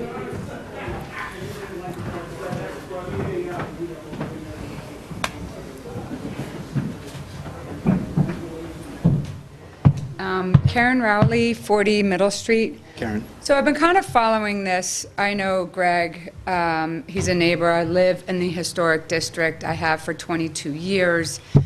And I completely understand everybody's point of view. Nobody wants stuff to change. Nobody wants stuff in their backyard. That's going to make a significant impact. But for somebody who's been here for as long as it has, I only see the town growing in a very positive way.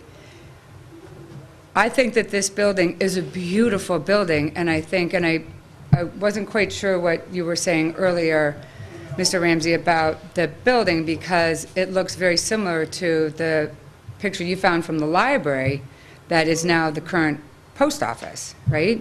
That's a beautiful building. This isn't that different, you know? They had horses back then, and now we drive cars.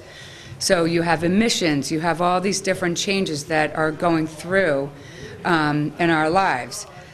One of the things, if I lived near there, and I'm only a mile away, I sure as heck wouldn't want a restaurant there, because I don't want those smells coming into my house and lurking around and just sitting around and making my house smell like garlic or whatever. And I noticed that from from Tosca Cafe, which, by the way, I consider Tosca Cafe downtown. So Station Street, therefore, I think is also considered downtown. But you can smell, like I remember showing a property right behind it, and you could smell it, and it was awesome. Like, oh my God, that smells so good. And then I was like, I got in the car, I'm like, oh my God, I smell getting into my car. And I just showed a property for 20 minutes. So I just think that that's something for the abutters to think about. If this project doesn't go through and the original owners do it and they put in a restaurant, you're going to have that. And you have late night hours with a restaurant. And you have, that site has a liquor license. So that site can put a bar in there and just make it a big saloon. And then you're back here again in another couple years with probably something that looks completely different. You know, like, I don't know, is an Applebee's going to be there? I don't know, but I would not want those smells. I'd rather see something like this. I actually really like the yellow color, and I love the mansard roof with the shingles, and I think that that building has a lot of character. I think that the back of the building is probably going to be pretty similar to what we're looking at now. Jerry does an amazing job with his scale of his architecture and lives in the town and understands how to design something that's going to be in keeping and not an eyesore. What else did I put in here? I put that I like the fact that it is all different sizes. Like I said at the last meeting, when you look around town, there's a lot of bigger buildings that really anchor the town. Station Street is downtown. If someone says to me, where's Sub Galley, I'd be like, oh, it's right downtown. Tosca, that's right downtown. Anything that is around the shops is downtown. Shoot, I had one other thing I was going to say, but now I can't remember. But I also think for anybody who is in a butter, this is going to improve your property values, big time. That settles glass. I have sold properties near it. The feedback has always been, what's going to go there? What is going to go there? What's the town going to allow to go there? And I think that it is only fair. These guys have looked, I've been following this. They have looked at this site, and they've looked at the business plan of this site. And if this doesn't go through, nothing will. There's nothing else that fits on the site that fits a business criteria. It's plain and simple. And it's enough is enough. This site needs to be improved upon. And I'm hoping that you guys will vote tonight, because it's time. It's time to get this on the docket. The back of that building is going to look, I'm guessing, pretty similar. Jerry, would you agree? Is it going to look dramatically different? And he's planning to come back to get that approved, obviously. So I think what I love about this is every time they've come here and you guys have given your opinions, they've changed it. The building down the street has all their mechanics on top of the roof. Would you guys approve that if these guys did that? They never even came and asked for it, I don't think. They knew. And they don't want to put something there that's going to be an eyesore. They don't want to see mechanics on top of it like a school or a building in Boston. They want to see this looking like the rest of the town. And to make it smaller won't work. They've tried it. This is like Jerry, I'm guessing, this is as small as you guys can get. That flip back and forth was really helpful. It's a totally different size. You asked them to make it lower. They lowered it. You asked them to change the parking lot. They changed the parking lot. Like, what else can these guys do to get this passed?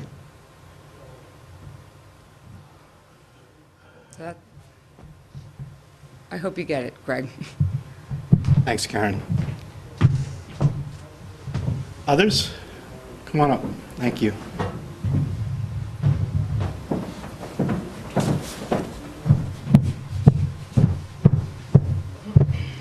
Hi there, Ellen Stone, 57 North Street. I'm Bill's neighbor, and I look directly at Settles Glass, so I'd be looking directly at this. And my concern is the mass still. And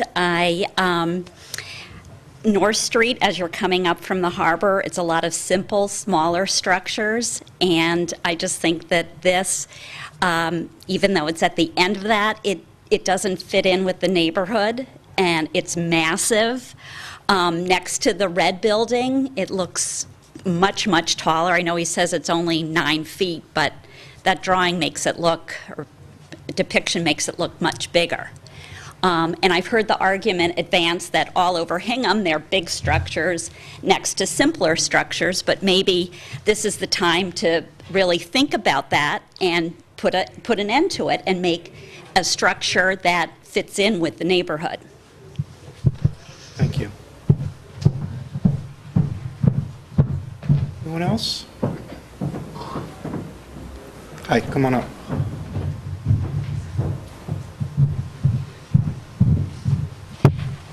Hi, everyone. My name is Adrienne Ramsey. I also live at 55 North Street.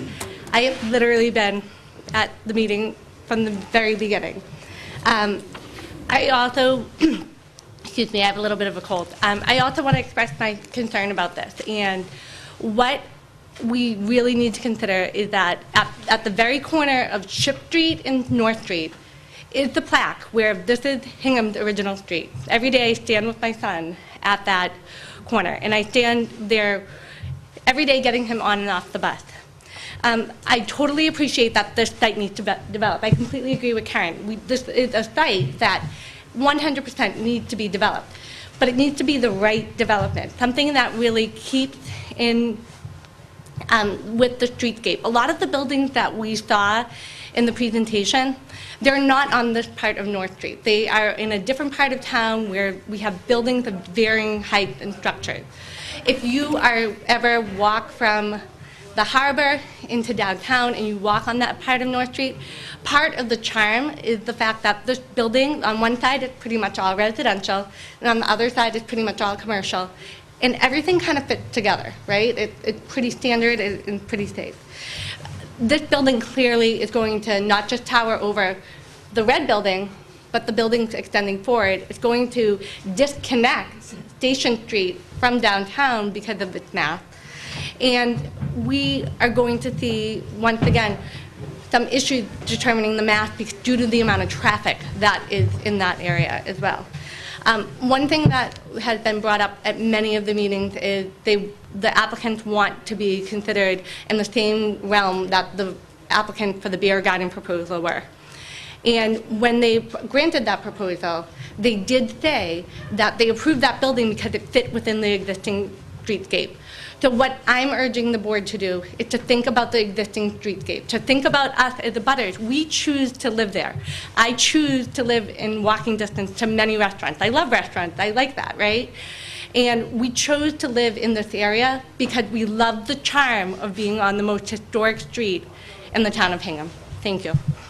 Thank you. Hi, come on up. Thank you. Charlotte Gorham, Station Street. This quite literally is my backyard, and I do very much want to see change, and I think that the changes that I've seen are big improvements.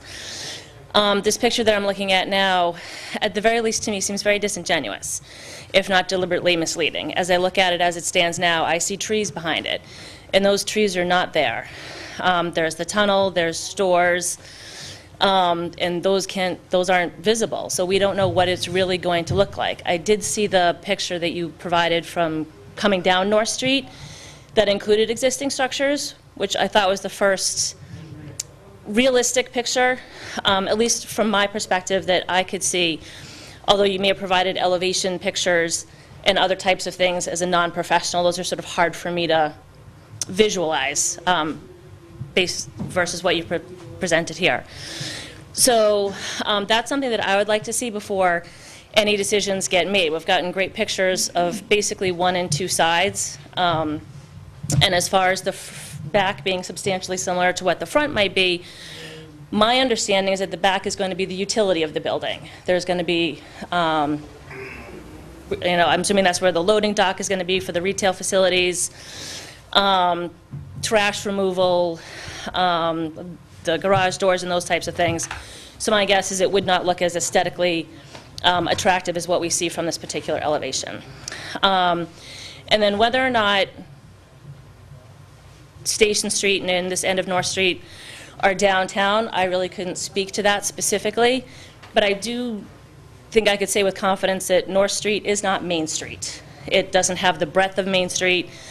The existing structures are not set as far back. It has parking like Main Street does not have.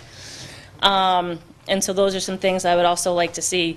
We should see what it looks like with cars, with traffic, with the MBTA buses, and with the existing businesses that are there, as opposed to just these trees. Thank you. Thank you. Anyone else? Others? Hold on, Karen, just a second. Let me just see if anybody else wants to come up. Hi. How are you? Good.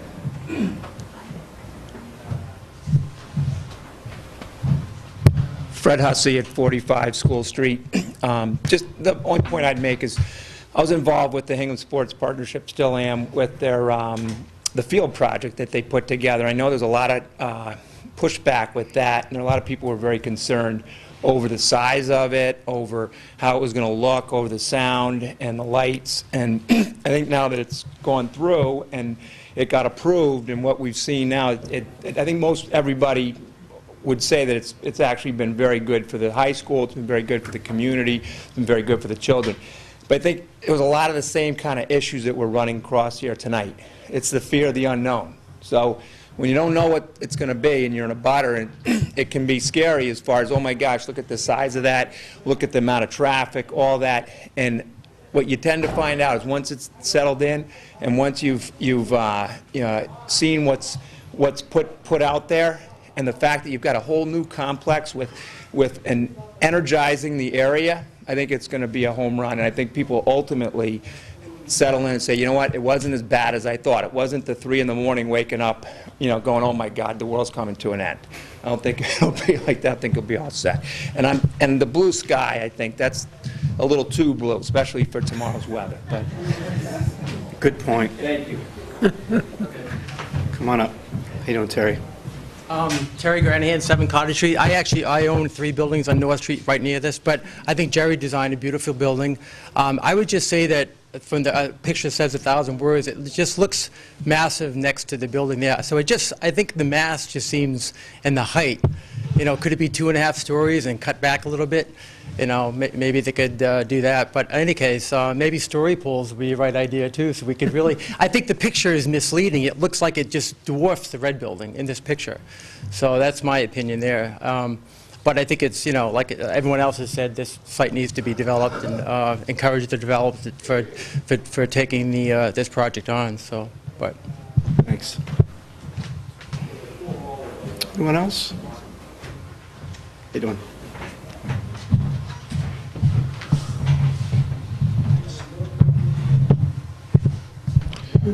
Hello, I'm Alec Macmillan. I'm the town historian, and I was as responsible as anyone for getting this area placed in a historic district, a local district, and National Register Historic District. And when we presented the proposal to the town, it was adopted unanimously. So there is nothing controversial about the existence of this historic district. And one thing, when you're looking at a historic district, I don't know how appropriate it is to compare structures in that district with structures outside of the historic district. The Hingham Institution for Savings is not in a local historic district, and it doesn't have 3 working floors and facing the street either. Now, here's the problem with this building, from my point of view. I like the mansard roof, which I think echoes the Cushing house, and it's a nice touch. And when I saw that, I said, I like that. But the problem is that the building is too big. It's bigger than any of the buildings between there and the harbor, and I think any buildings between the square and the harbor. This is the area where the first settlers landed in Hingham in 1635. Just as you come, if you look straight across the street from that building to the corner, as was mentioned earlier, of Ship Street, you see the plaque which honored the location where they sailed right up the town brook and right pretty much behind where this building is located, disembarked, walked up the hill, and had their first church service right at that location. And that marker was placed there by the was it Daughters in the American Revolution. yeah, I think in the 30s. So I think what you have to do is realize that you're not dealing with buildings outside the district, and you oughtn't to be comparing structures in the district with structures outside the district, but rather what is appropriate to this district, in this area, and this section of North Street, which is the oldest street in Hingham, and in some respects probably maybe one of the oldest streets in the United States.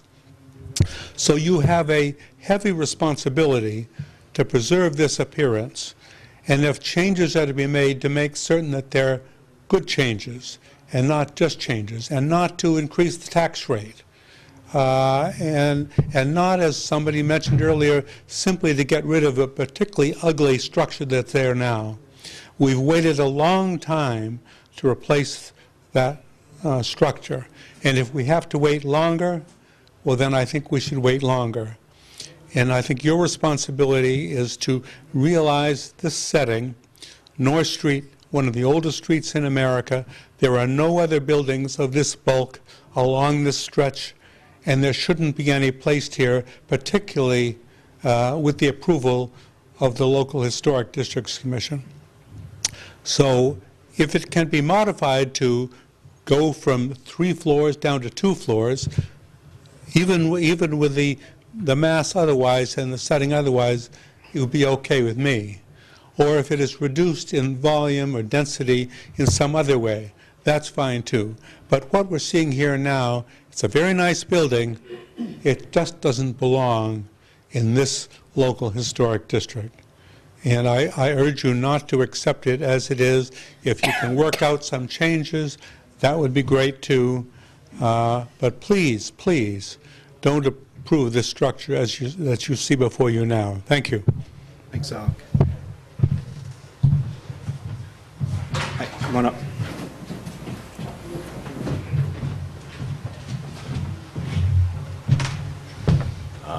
John Heaps, 39 Station Street.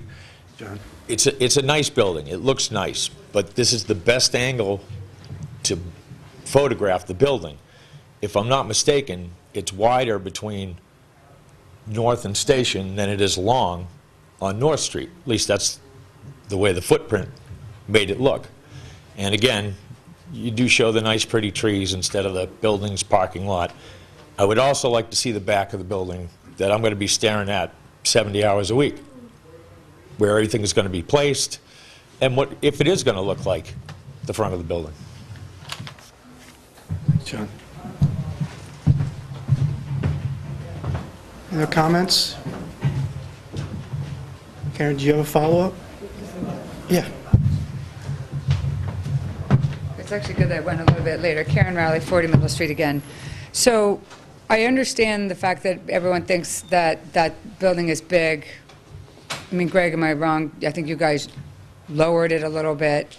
So now they're asking to go from 3 to 2, and then when you come back to get the permits from 3 to 2, now they're going to say, oh, you don't need the second floor. And that's going to come down to 1, and then no one's going to want the 1 floor, and then here we are again, we're just going to go back to seeing Sellers Glass the way that it is. Jerry, I thought you did a great job comparing all the different buildings. Some of them don't even have a roof. Some of them don't even have any historic significance or look or style or charm. This has a wonderful historic look. It's not obviously historic, but it has charm. It has a great presence, and I think it's a welcoming presence.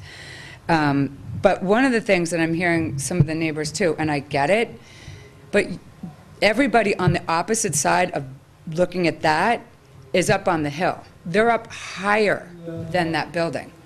So to say that it's going to be in the way and it's going to be enormous, it's really not. It's actually going to be something nice to look at. And I think that all the shops that are behind it are now going to get so much more recognition, because I'm sure that there'll be some wonderful shops that will be on the first floor there that will bring on more people, which I think I probably had said that before.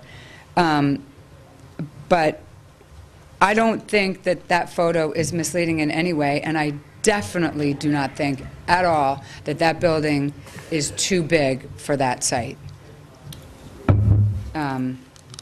And yeah, that's all. Okay. Thanks, Karen. Any other comments? Okay.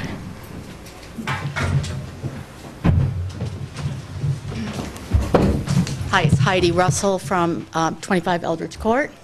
Hi, Heidi. Dan is my husband.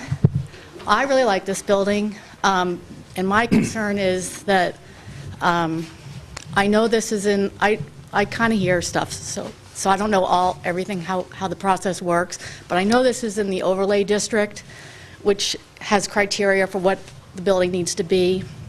And this building fits that criteria. You're allowed to have 3 stories. It's the property owner's right to have 3 stories. And then I looked up to see what your job is, and it says to encourage the applicants to do things. I just would like to hear what clout you guys have when you're deliberating. What is it that you can determine? I don't know if you can take away the property owner's right.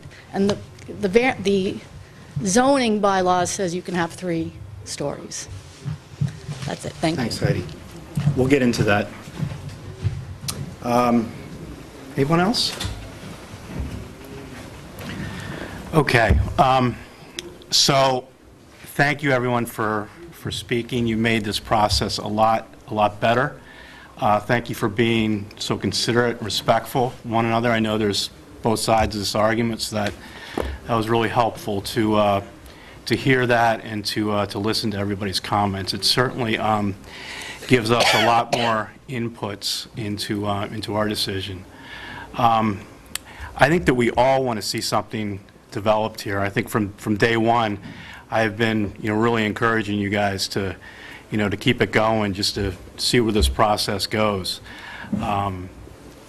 When you first came in, there's been a number of changes in terms of height and massing, scale of the building, and you guys have done a lot of the things that we've asked you to do, which is very appreciative. When you came in with this model back in October, I think we all looked at it and said, wow, this is one of the best models we've ever seen, and it helped us really visualize things from kind of a top-down level, from a drone level, if you want to, so to speak. So it helped us visualize. I think we all we left here like, okay, all right. So for me, since October, the last 4 months or so, I've been able to attend a few more meetings that other departments, commissions have held. Certainly was able to listen to some of the other abutters, and that's really helped me understand exactly what's involved here. I want to go through just a couple things before we start deliberating on what our job here is. And This is from the National Park Service, the U.S. Department of the Interior, Secretary of the Interior guidelines. This is one of their technical preservation services notes, and there's a segment here that says new construction within the boundaries of historic properties. And it goes on to say, it is possible to add new construction within the boundaries of historic properties if site conditions allow and if the design, density, and placement of the new construction respect the overall character of the site. According to the Secretary of Interior Standards for Rehabilitation, Standard 9 in particular, and the guidelines for rehabilitating historic buildings, new construction needs to be built in a manner that protects the integrity of the historic buildings and the property's settings. So you might say, well, what is this Standard 9? What is this all about? Standard 9 is also within the U.S. Department of Interior guidelines, and it's one of these technical preservation services briefs that we're going to be using tonight to evaluate this property. And number 9 states that new additions, exterior alterations, or related new construction shall not destroy historic materials that characterize the property. The new work shall be differentiated from the old and shall be compatible with the massing, size, scale, and architectural features to protect the historic integrity of the property and its environment. So applying this standard 9 for, this is kind of an infill type of construction that we're talking about here, I think there's 3 important considerations for review that we can draw on this from Standard 9. The first one is the characteristics of the property. I think we need to evaluate that in total. Differentiation of the new work from the old, something we've talked about in previous meetings. And the third is compatibility with existing fabric in terms of materials, features, size, scale, proportions, and massing. So when I open it up and deliberate with the commission here, those are some of the things we're going to be talking about, and those are objective standards that we're going to be talking about. This is not going to be, I like this, I like that. This is going to be an objective evaluation of this property, so we're all on the same page. Okay? All right. So with that, would anybody like to? One thing, I'm sorry that I neglected to mention this, but we did do a revision to the model that we thought was helpful. Oh, I'm sorry. Yeah, I was going to do it, Jeff. No, I apologize. I neglected to mention this in my presentation, but as you mentioned, I think the model was helpful to the commission last time. So when we decided to change the massing, we did in fact change the model as well. And I think when if Dan can kind of pull the old one out and put the new one in, you'll see that the reduction in the mass does respond to the comments that have been made, does open up a few corridors for the neighbors across the street, and it kind of, again, gives a little more ability to have some landscaping on this otherwise rather developed site. So I didn't want to kind of neglect the fact that we do have this 3-dimensional representation that you did find helpful last time. Good.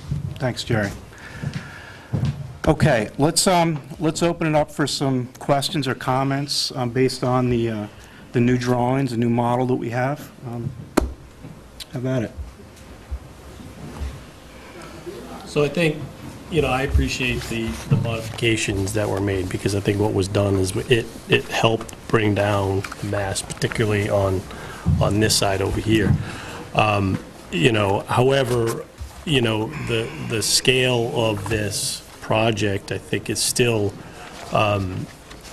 incompatible with this portion of North Street, and I think the comparison of particular heights and certain points of heights on buildings up and down North Street, I think were certainly helpful, but, on a gable roof, it's a particular height, whereas this height continues all the way around the building.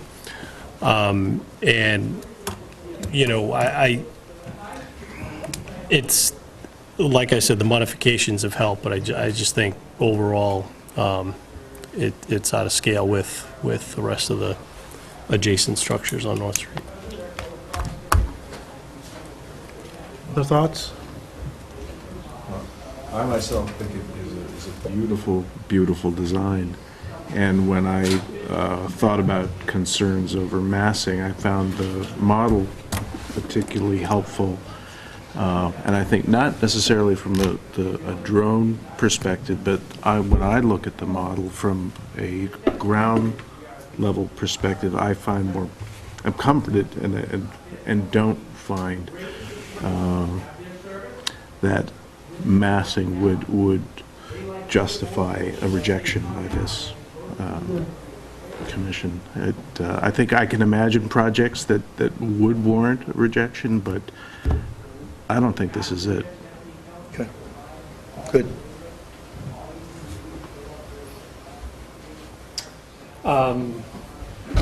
I would echo what Justin said. I think, when you look at whether or not you're coming down from the harbor, or if you're coming from the other end of Hingham, especially with the changes that has been made to the building, and the shadow lines it's going to cast, I think it's very appropriate in terms of size from where, when we started, it was 4 feet higher. It's been lowered by 4 feet. The roof has changed. The colorations has changed. I think one of the challenges, or I remember one of the challenges being, how do we visually also try to minimize the mass? And I think with the new colorations of the building too, I think that's certainly supports it. Also looking at adjacent buildings, just across the street, for instance, at, 1 Station Street. There's a lot of buildings throughout town that, and I know that Mr. McMullen mentioned that you can't necessarily look at one historic district over another. We do that all the time, and we have done it in the past. And I don't think that this is too big or inappropriate for the location. Yep. Thanks. So this is a struggle for me because I can see both sides. And I envy someone who doesn't have to make a decision, but we do. I've spent a lot of time actually since the last presentation just walking that area. Because I think driving by you don't get the same feel as you get on the ground. And if you come down from Tosca and walk up, it's very small, it's very quaint. There's yards going through, little alleys. It's just a very, it's a very quaint, very small area. But as you move up the street, it begins to change, and you can see the change. The buildings do start to get a little bit bigger. I'm really impressed with what you've done to change the building from the very first structure that came in here. And I know that that's been a lot of work, and particularly the dramatic change that we see tonight with the arch or the bay being taken off. I walked around Concord, downtown Concord, the other day to try to get a feel, which is a very beautiful historic area. And actually, I came across a building that looks just like this next to a group of smaller buildings. It's right near Monument Square. I took a picture of it because I couldn't believe the similarity. It was a mansard building. It was an old building. That building had been around for a long time. It has 3 stores on the first floor, and it has second and third floor of, I wasn't sure if it was residential or office. I believe it was office space, but it looked just like this. It was on the corner with smaller gabled buildings on the side. And I walked around that a little bit to get a sense of what does it look like. Because it's hard, we can see a picture, but you can't get the feel the same way as you can when you actually walk through it. And I walked from different angles, and it wasn't incongruous to what the other structures were. And I think that's the struggle with the standard, is are we required to say that the building that is infill or changed must replicate or be like the other structures there, and that's not the mandate. But it can't be incongruous with it, or it can't be out of sync with it. And I think that's the decision to make. So I've walked up and down North. I've looked at other areas, spent some time in Georgetown, in D.C., looking at buildings, and you see a variety of new structures brought in that you can tell they're new structures, but they're not incompatible or outrageous to the surrounding building. Long way of saying, I feel compelled to say that that lot is a blight in Hingham. I've been in town 23 years, and I've heard so many people talk about that lot and how it bifurcates the town, it bifurcates the area from upper, the square, going down towards the beach. I think, I understand people would like to see a smaller structure, but I don't think that it is, in my mind, it's not incongruous, it's not incompatible with the other structures on that street. Sorry for the length of time. That's good. Thanks, Ronnie. Other comments? Virginia, Ben?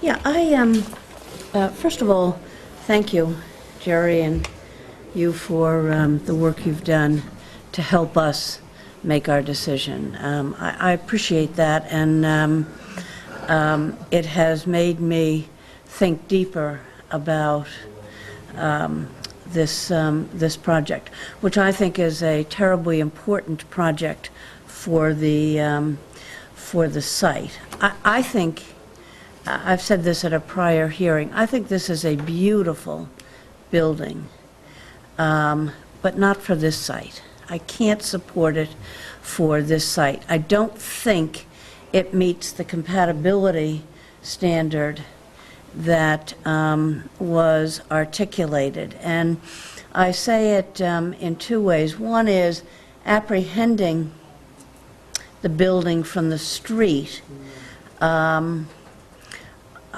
think doesn't meet that standard overall. It's too big, it's the mass. I understand height and width and the particularities, but I think when you look at it overall, it's just too massive given the context. And I can't, frankly, I can't get beyond that.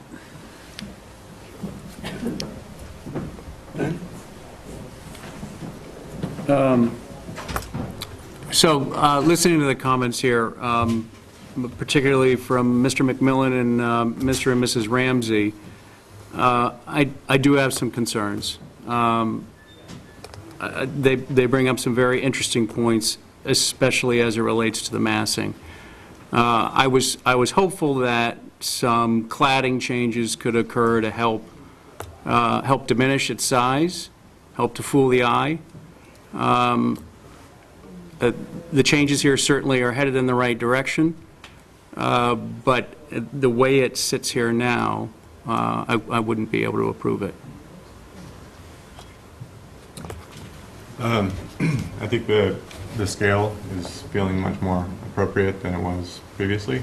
It still does feel pretty massive, but I think that there are some things that potentially you could make it feel less massive. Like, for example, right now there seems to be a lot of different architectural styles put onto the facade where it's starting to be a little busy, and there's, for instance, there's a cornice on top of the mansard roof that it really draws your eye to the top there, so it makes it feel a little more massive.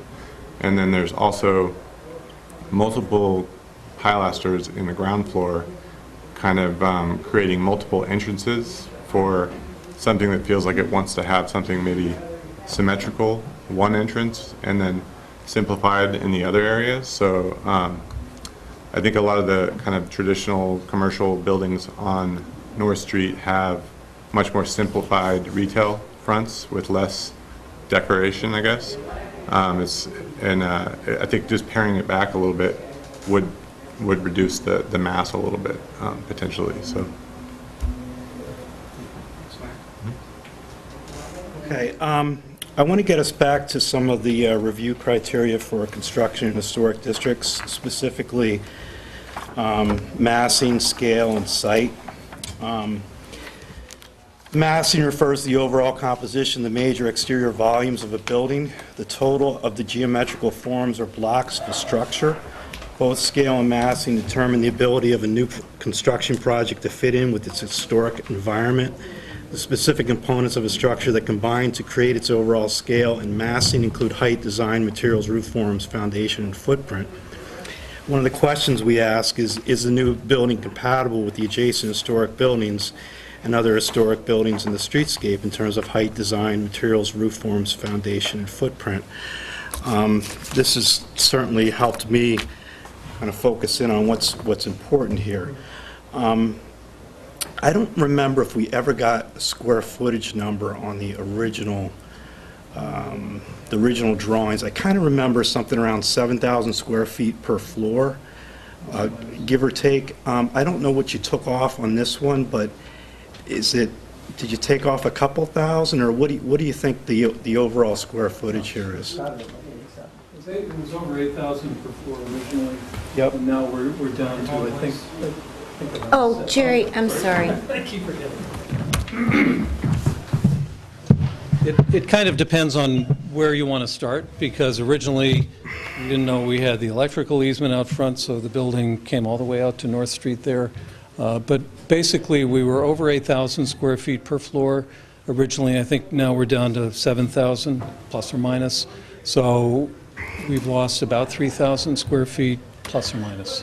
Perhaps a little bit more. As a matter of fact, we lost space on the top floor because when we went from a flat front, flat roof building to the mansard, we lost, I think, about 500 square feet or so. And I apologize, I don't have the numbers on the top of my head, but it has been reduced significantly from an area perspective, from a massing perspective. You know, it's hard to know how to measure such a thing, but with the reduction in height and the reduction of footprint, I think we're around 20% less mass when viewed from North Street.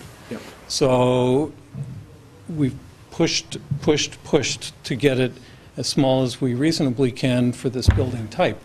Okay. So that's the answer. So if I use a number around 21,000 square feet for the structure, kind of in its geometrical form, that's a good estimate? Pretty close, yeah. Okay. All right. All right. So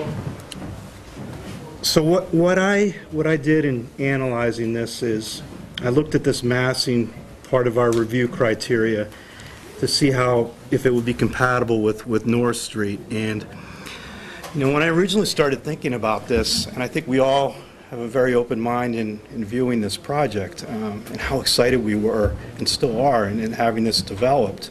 I was looking for something that could provide some balance with One Station Street, and that's kind of was my original viewpoint. And I looked at the square footage on One Station Street, and it's right around 20,000 square feet. So when you came to us with something around 24, I'm like, okay, all right, this maybe this provides some balance to the Station Street area. But then I started thinking about North Street and the other structures down there, and I went on to the Hingham assessor's database, and I just started getting some heights and square footage numbers just so I could do an analysis here. Some of these numbers you provided, 44 North Street, the height was 25.9. The square footage number on that is 2,272 square feet, so 2,272 square feet. That's a building that was built in 1735. The one next to it, 40 North Street, 1840, the Bakehouse, a little bit bigger, 5,109 square feet, height 28 and a half. You provided those information for us. That's a two-story building. The North Street, the 44 North, was two-story too. 38 North, 1835 building, 3,168 square feet. You guys provided a height of 34.9, two-story building. 36 North, just kind of keep going down the street, 1,560 square feet, built in 1930. I estimate it's got about a 25-foot height to it, give or take a few feet. You know, it's not as accurate as I'd like to be, but I think it's around 25. It's two stories. 34 North Street, 1,500 square feet, 32 feet. It was my estimate for the height. That's the one that's a little bit taller. So I think you guys match up well in terms of height to that, even though it's a gable. 2.5 stories. 30 North, this is the David Cobb building, 1835 built, 5,466 square feet, 2 stories, 28-foot height. 28 North, this is the Thomas Crean building, 1850, 1,383 square feet, 20-foot height, 1-story building. 24 North, this is the Lincoln building, 1830, Jotham Lincoln building, 5,396 square feet, height of 25 feet is what I'm thinking it might be, 2 stories. 20 North Street is 2,369 square feet, 16 North, 4,116 square feet, which leads us down to Tosca's, which I think is a pretty interesting building because it's the old grain mill warehouse, and it's 10,761 square feet. So I'm looking at that building, it's 1 story, and I'm trying to think of what this is going to look like as the other end of the street. And at 21,000 square feet, it's going to be roughly 2 Toscas, you know, on top of each other, even though this is a 3-story building. So I'm thinking about it in that terms, and I know how big Tosca's is at the inside and kind of walking around it. It's a pretty big structure. Heading the other way up North Street, the Wine Merchant is 5,877 square feet. It's 1 story. 84 North is 3,000 square feet, built in 1948. It's 1 story. And 88 North Street is 2,150 square feet. It's 2 stories. Ton of data here. The Sub-Galley, built in 1965 with the hair salons in that building, is 2,522 square feet and 1 story. Since we talked a little bit about the beer garden that was proposed back in 2008, that was actually not voted on by the HDC, but was, I think, favorably reviewed by the planning board. That building was 8,776 square feet with some parking on the premises. So to make this as objective as possible, and we're trying to determine compatibility in massing and square foot with this area, and these are all the shops down in that area. And I'm not even considering the homes on the other side of the street because they run roughly, 3,000, 4,000 square feet. I'm struggling with the massing still with this building. The comps on that side of the street don't work for me. It's the sizing is double the size of Tosca, and the nearest building on the left, it's we're looking at 2,200 square feet versus 21,000, so 10 times the size. And I know your argument for big size, little size next to each other. However, in this area of the district, we just don't have that. There's no big buildings. So that's what I'm struggling with. I want to see something on this site. I want to see something developed. I'm just trying to get there and I can't.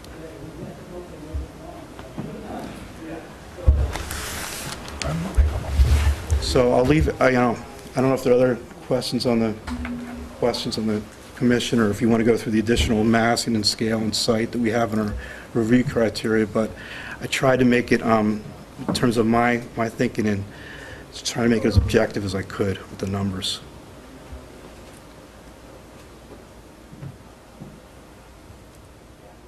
What do you think? I'm speechless. Yeah. I probably shouldn't talk. Somebody should have told us a year ago that they wanted a two-story building. That would have been really, that would have been. Yeah, I mean, when we were here in October, we went up and down the board, and we've all looked at the tape. Yeah. And it was, everybody nodded, that we had a handshake in size and mass. And that sprung us forward for all kinds of engineering, legal services, other meetings, because we thought we were on the track. We were led to believe that we were all set with size, density, mass, and people looking at the model. It went right up and down the panel, and everybody nodded. And we went for, I realized it wasn't binding, but all those numbers you just gave are footprint numbers. And, you're using our the square footage numbers. Our gross square of all 3 floors. And most of these buildings just occupy the footprint of their property, and that's kind of indicative of the whole square. And we've pulled in, we're going to leave 25% of our lot undeveloped.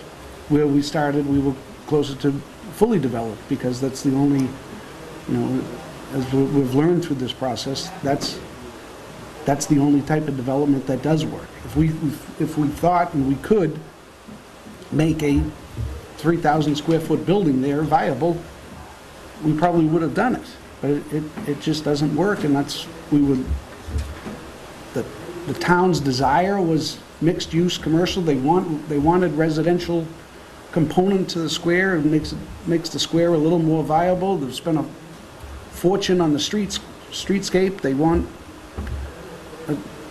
a viable square, and that's what we were led to believe, and that's why we stayed at it. I certainly understand your frustration. When you showed us that model last time, I know I in particular was very impressed with the model and the viewpoint that it showed. And perhaps in hindsight, we should have taken the model and let's go think about it some more. It's a lot of other factors came into play. I know for me personally, over the last 4 months, just going to the other commission meetings and listening, doing some of my own work, beyond what you guys were telling us, trying to, walk the street and really visualizing what this would look like down there. So,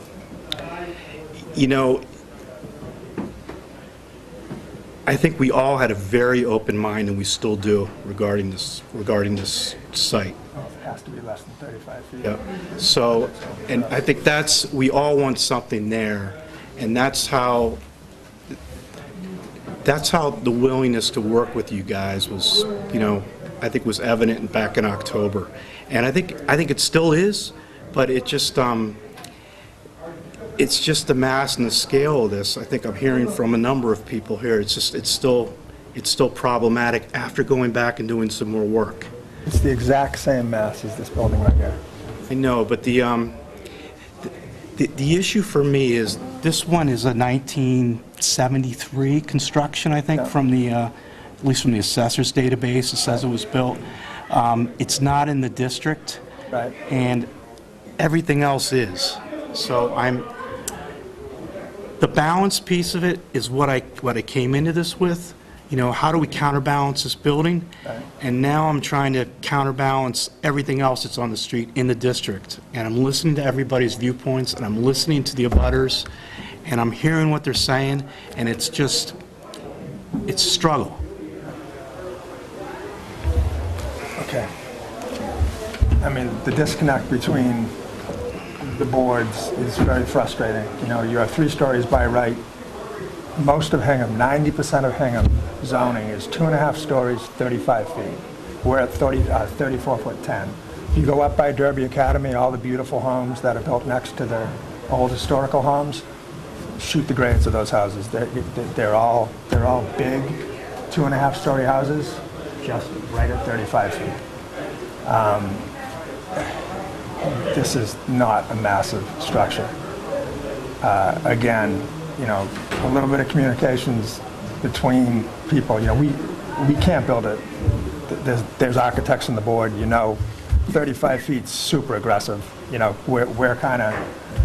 We thought things were going to go better tonight. We were going to ask for 6 inches because the 9'6" in the retail, we're getting tons of pushback. People retail now, it's like a minimum.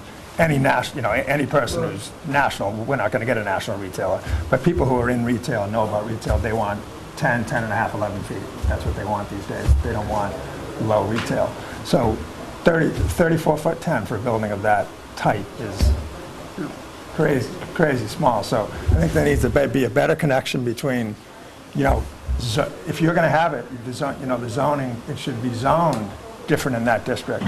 You can't buy a piece of property where you have rights to the property and you find out a year later that you really didn't have that right.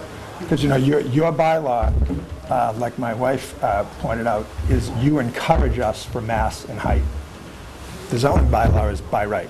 So there's got to be better language there because we're several $100,000 into this right now and we're just finding out that you guys want a 2-story building. That's unique. I do a lot of this. Trust me, it never happened to me in my life. It's extremely unique. I think at one of the first meetings, I said, the gorilla in the room is the 3rd floor. So, tell us, because our project is not viable. There's not enough space. There's not enough revenue with a 2-story building. Because the retail, which you have to have with this overlay district, the retail is very little value. Yeah, the underground garage for parking, So it's not even close. And, but a lot of the concerns we've heard are the traffic and the speed and the T-bus. That's not us. It's not us. But But those issues contaminate our discussion. Our building is not going to slow down or speed up the T-bus. And the T-bus is coming whether we're there or anything is there. If the street should be slowed down, the street should be slowed down. To hold us to that standard that the T-bus takes the corner, takes the turn on the wrong side of the lane, that's really not our problem. I understand your frustration. We're talking about the scale, the size, the mass of the structure. We're not talking about buses. And I think Tomas at one of the October 19th meeting, his point on the massing is that you're only looking at the building from one perspective. So, you get the massing from, as you say, the drone perspective, which really doesn't apply. There's a lot of buildings down in the square that go around a corner. Right, it's that right there where my God. Seriously. Just everybody just take a look down the street. I can't even believe this is happening right now, to be honest with you. This model costs 10 grand, you might as well look at it. Look down the street and tell me that building looks massive as you're driving down the street.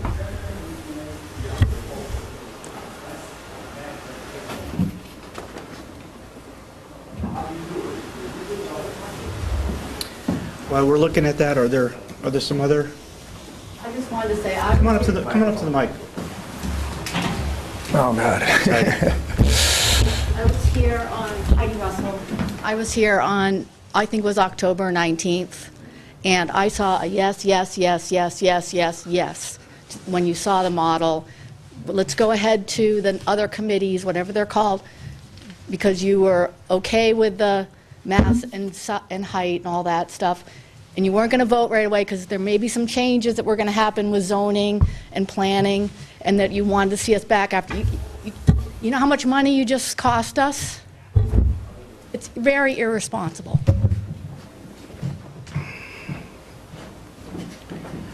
Come on up.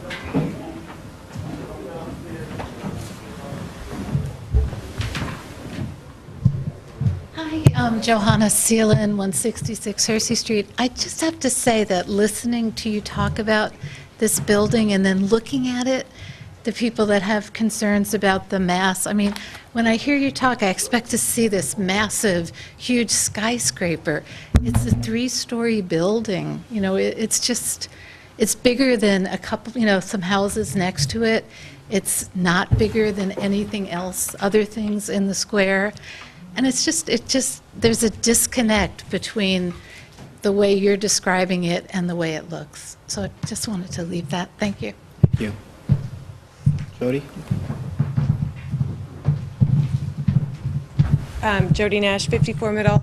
I just want to address the process here. I'm surprised that they're in the position that they're in this far down the road with this much invested in this project, and it sounds, based on the numbers that you just gave, that you have an idea that nothing more than 10,000 square feet can go on that lot. And if you know that at the beginning, it would have saved a ton of time and effort and money. So I'm just surprised at the process. I don't understand how they can be sitting here listening to this at this stage of the game when they're so vested in this project. So I'd like to hear how that happened. Jody, let me see if I can answer that. When you're on the commission up here and you get an initial set of drawings, and it's your first meeting, you really don't know where the process is going to end up, because, especially with this project, because we all want something to happen here, and you start out at point A, and you don't really know when you're going to end up. So there's a little bit of that involved.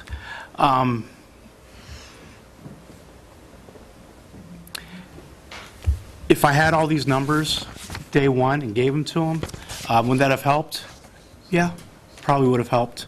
But again, I was looking at this from a different perspective too, and I didn't have a chance to hear all the abutters. It wasn't there yet, and we weren't far along in the process. I didn't have a chance to go to the other hearings for the other commissions, so I didn't have that piece either.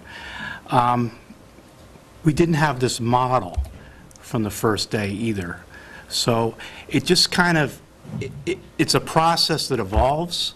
In a perfect world, would we all like to have all the data up front? Yeah, we would, definitely, definitely. I wish I could make it better, and I'm open to suggestions, but it's kind of we figure each other out, we learn more, we get more data as we go along, and then hopefully at the end we're able to arrive at a right decision. When you buy a property like this, and this is really not for, this is not the purview of this commission, but you inherently, there's a lot going on. I mean, you're stepping up. These two guys have been living in Hingham for a long time, and I really appreciate that. Yeah. And it's a big risk. I get that. But I think it's also part of the development process too. In a perfect world, I'd love to have more data up front. I'd love to know exactly where these guys stood and exactly where this building, smallest it could possibly be.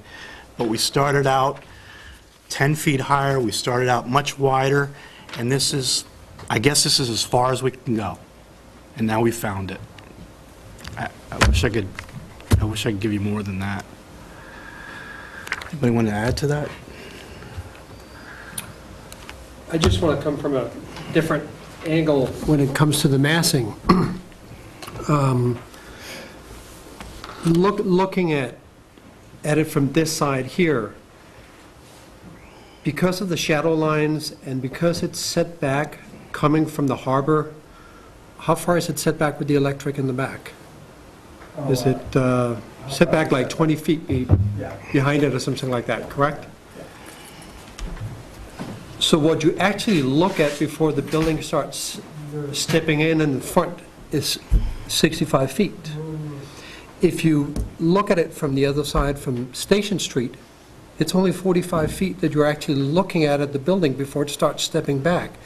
So with all those shadow lines, I still hold what I said originally. You only look at one side. I don't feel that this is too big for what it's occupying. I still don't. And the whole trellis thing is gone right there. That's, yeah, the electric people don't want the trellis, so that will be open, that separation. It actually has more separation than pretty much any other building on north. They're almost right next to each other going continuing up north. This has the most separation between buildings. Can I step up to the mic? Sure, Jerry. Talking about data, and you know, I don't have this to put up on the wall, but I took the assessor's map, the GIS map, and just went around and measured stuff. Well, that's what I did. You know, you talk about Tosca. Yeah. It's a one-story building. Its elevation along Mill Street, 140 feet, twice as long as this, twice as long. You look at Tosca Cafe, it's 80 feet. That's longer than Tomas's correct portrayal of what the front of this building is. And I agree 100% is that you can't, this is what made me nervous originally about the model, is that I knew that there would be a temptation to look at it from above. That's not how we look at stuff. We look at stuff from the street. We look at it driving by, walking by. And each of these separate elevations is in many ways a standalone. I think the series of pictures where I took it coming from the square kind of toward the building, you could see on the curve, you see the west elevation. When you get up to here, you're seeing the north elevation. If you take the mass of the buildings at 36, 38, and 40, which are virtually a continuous mass, that's 100 feet long. If you take the sub-galley building, 97 feet long. It's not as tall, and frankly, I wouldn't want to use that as something to judge this building by. But if you're talking about size, 97 feet. It's longer than this.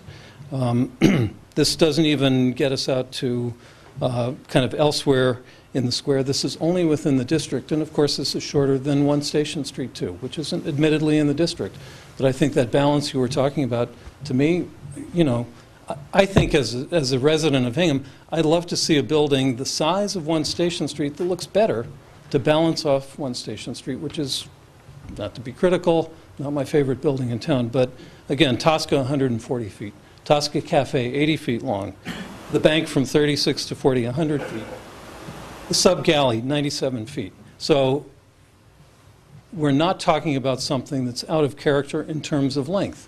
And you can, you know, we can debate all day long whether the peak of the roof at the same height as the top of this is something to talk about.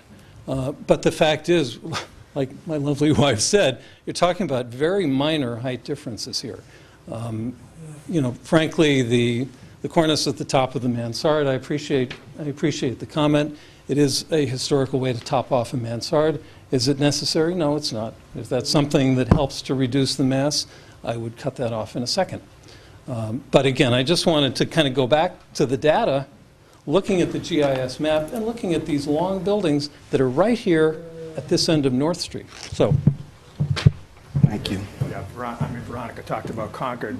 Concord's such a great example. My wife, who spoke a couple times, is from Lincoln. We're in Concord a lot. I mean, that's, you know, obviously a very famous historic district, and it's big, small, big, small, big, small, the whole place. It's very, very keeping with those times. Okay. And I think the positives of this project, I think, outweigh what I think is getting characterized as negative issues with mass, and I just don't see the massing as something so outlandish that we shouldn't issue a certificate. Okay. Any other comments? Thoughts? Okay. I think I agree with that statement. I think this is a great infill piece for the North Street, which really at the moment feels kind of broken into 2 segments. And I think just reducing the architectural detailing a little bit would really help with that architectural scale. We're perfectly willing to talk architectural detailing for 4 more meetings if you want. We don't, whatever you like. Any other comments from the audience? I want to thank everyone for all the participation. It's really helpful. Really helpful.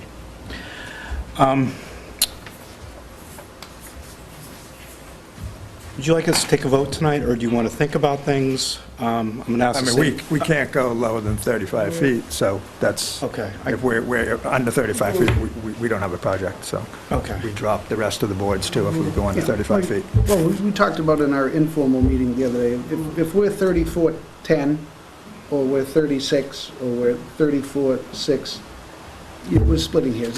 That's not, that incremental amount's not gonna matter that much. And, you know, we can't condense anymore, we can't, you know, an inch or two. This is our best rendition, and this is kind of the horse we're going to saddle up. Okay. All right. So you'd like us to take a vote then? Is that what you think at this point? Guess so. It doesn't sound very Jerry, what if you tried to remove some of those trim details? Remove whatever you want. I think we can, for the architect,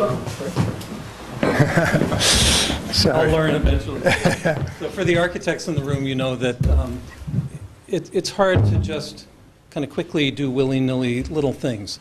I think if we, frankly, and I'm not trying to speak for the guys here, but if we have an agreement in principle from the board or the majority of the commission that height and mass is workable, then we could spend a ton of time working on it. I think to say that I can go back to the ranch and, you know, cut a few details off and come back in another month, only to hear the same concerns again, I don't think it's reasonable. So if you feel like it is possible to make it better, which I think it's always possible to make it better within the envelope that we have, we'd like to know that, and then we're happy to keep going. But I feel like it's, you should have enough ability to see into the future to decide, can it be made acceptable to you? If so, you know, we're happy to keep going, and there's a lot of different things we can do. But it's the height and the footprint and the basic organization that I think has to be essentially blessed before we go to the next level of thinking, which will be very complex and time-consuming. So, and should be. It deserves to be given full attention, not a little snip here and a snip there. It's design development. Hard to do design development if we're unsure what the basic concept is. So. Let me ask the commission if they'd like to think about what they've heard tonight, or are you comfortable making a vote? I don't want to push anyone. I want everybody to be comfortable with where they are, the thought process, that they've done enough research, they've done enough work, they're comfortable with how they feel on it. I just want to make sure this is, you know, I don't want to put any pressure on anyone. I want everybody to just do the right thing, vote how you think you should vote, but only after you've done all the work that's required that you need to do. Mr. Chairman, I'd just like to bring up two things that were mentioned. One is that we have not seen the rear view. You've seen rendering. I mean, you've seen. We haven't seen the perspective elevations. rendering of. We have seen elevations, Right. but I think the point here with some of the abutters was that we have not seen the views from Station Street as we have from North Street. And I understand why that is. Mr. Seelan told us that there hasn't been enough time really to fully develop the rear. So that's one point that I'd like to bring up. And the other is just a point of process, which is that I don't know how the vote's going to turn out, but the board needs to know and our applicants need to know that if this project is denied tonight, there is an opportunity always to come back with a new application with revisions for the board to consider. So I'm just saying that to let you know what the deal is. I think the other thing we need to do, if we do a vote, is voting members tonight.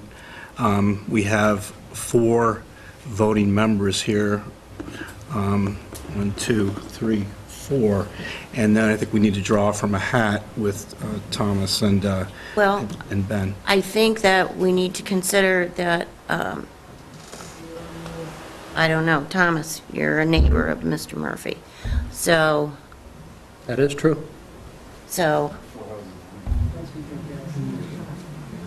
and Ben is not, so, but we can draw out of a hat if you'd like.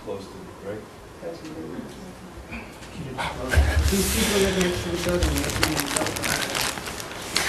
I don't think I've ever spoken to them. I mean, it is true that we are neighbors. We're all neighbors. I've disclosed it from the beginning. I asked if I should recuse myself originally, and I was told that I did not have to. So. Okay, let's, are we ready to do a vote tonight, or are we, do you want more time? What do you think? I think tonight's a night for a vote. I mean, I don't know that, these guys need to keep doing this. If, we're going to trim a little here and trim a little there, I don't know that it's going to change the overall big picture. Okay. Ben? I'm prepared to vote. Okay, Virginia? The time is now. Okay. Okay. And Justin, I know you were not on the commission when we started reviewing this, correct? So that's right. Unfortunately, you won't be able to participate in the vote on this one, but next time. Okay. Why don't we just draw a couple names to make sure this is That's great. We this shall is do fair. that. And,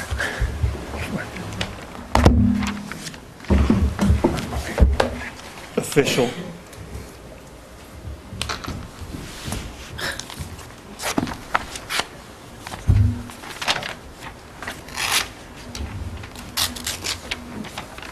I'm going to do 2 each. The last time we were here in October, and we had kind of the same understanding. Yeah.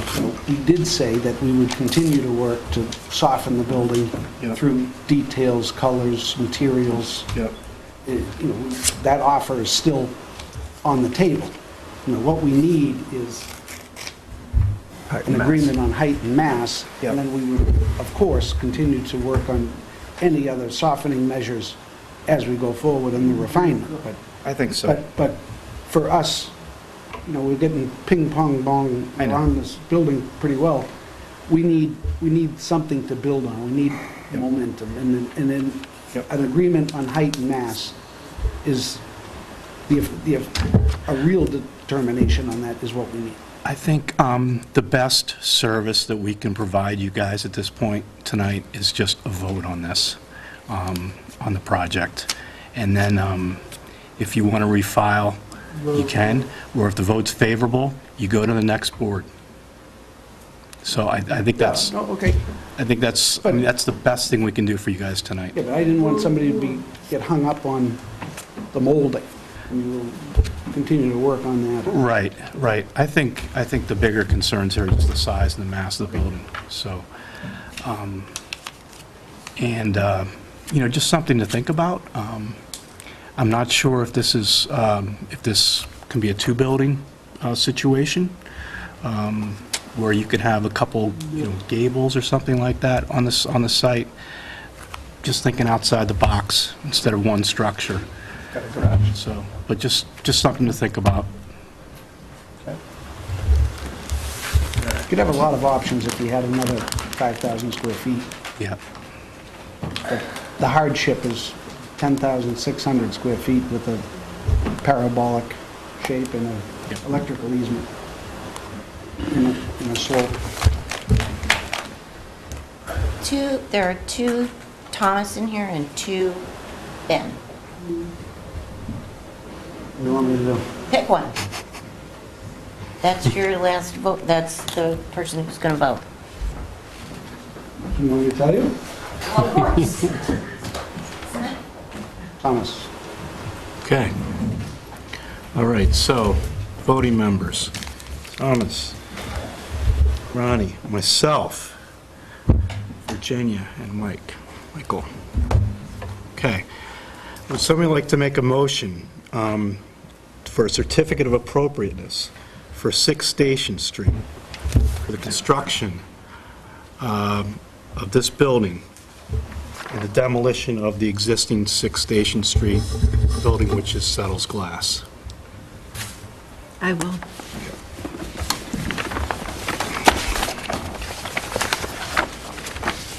Thanks, Ron.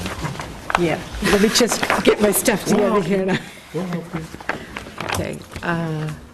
These are the updated plans. Thank you. I'd like to make a motion for a certificate of appropriateness for the 6th Station Street project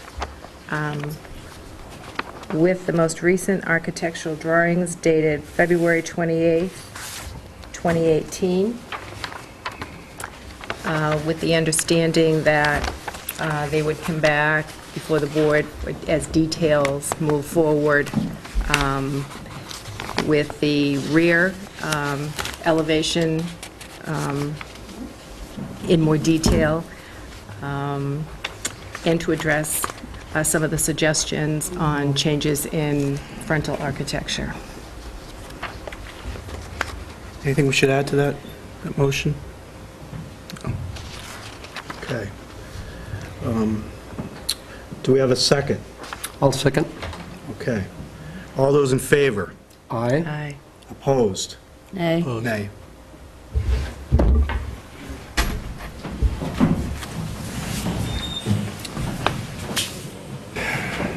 Thank you.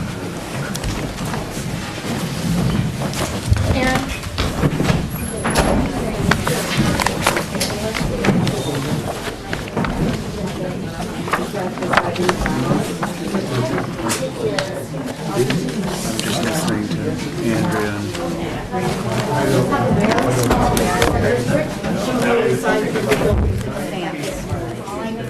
Heidi. I don't see signs all around town saying no Pebblestone or whatever.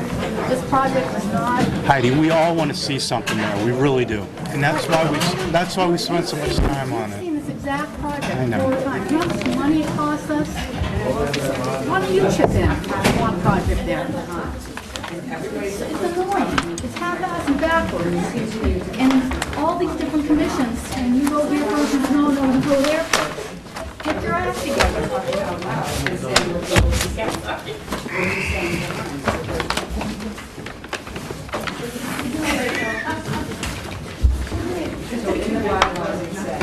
At least we're making a good salary for this. 3, 4, sorry, 3, 2. So HCAM, is HCAM still on? Yeah, we're still on. Okay. So, 2 in favor, 3 so opposed. hold on, Karen, hold on just a second. You need to get permission from the board before you start speaking. Okay. Let's close the meeting, if everybody's in agreement.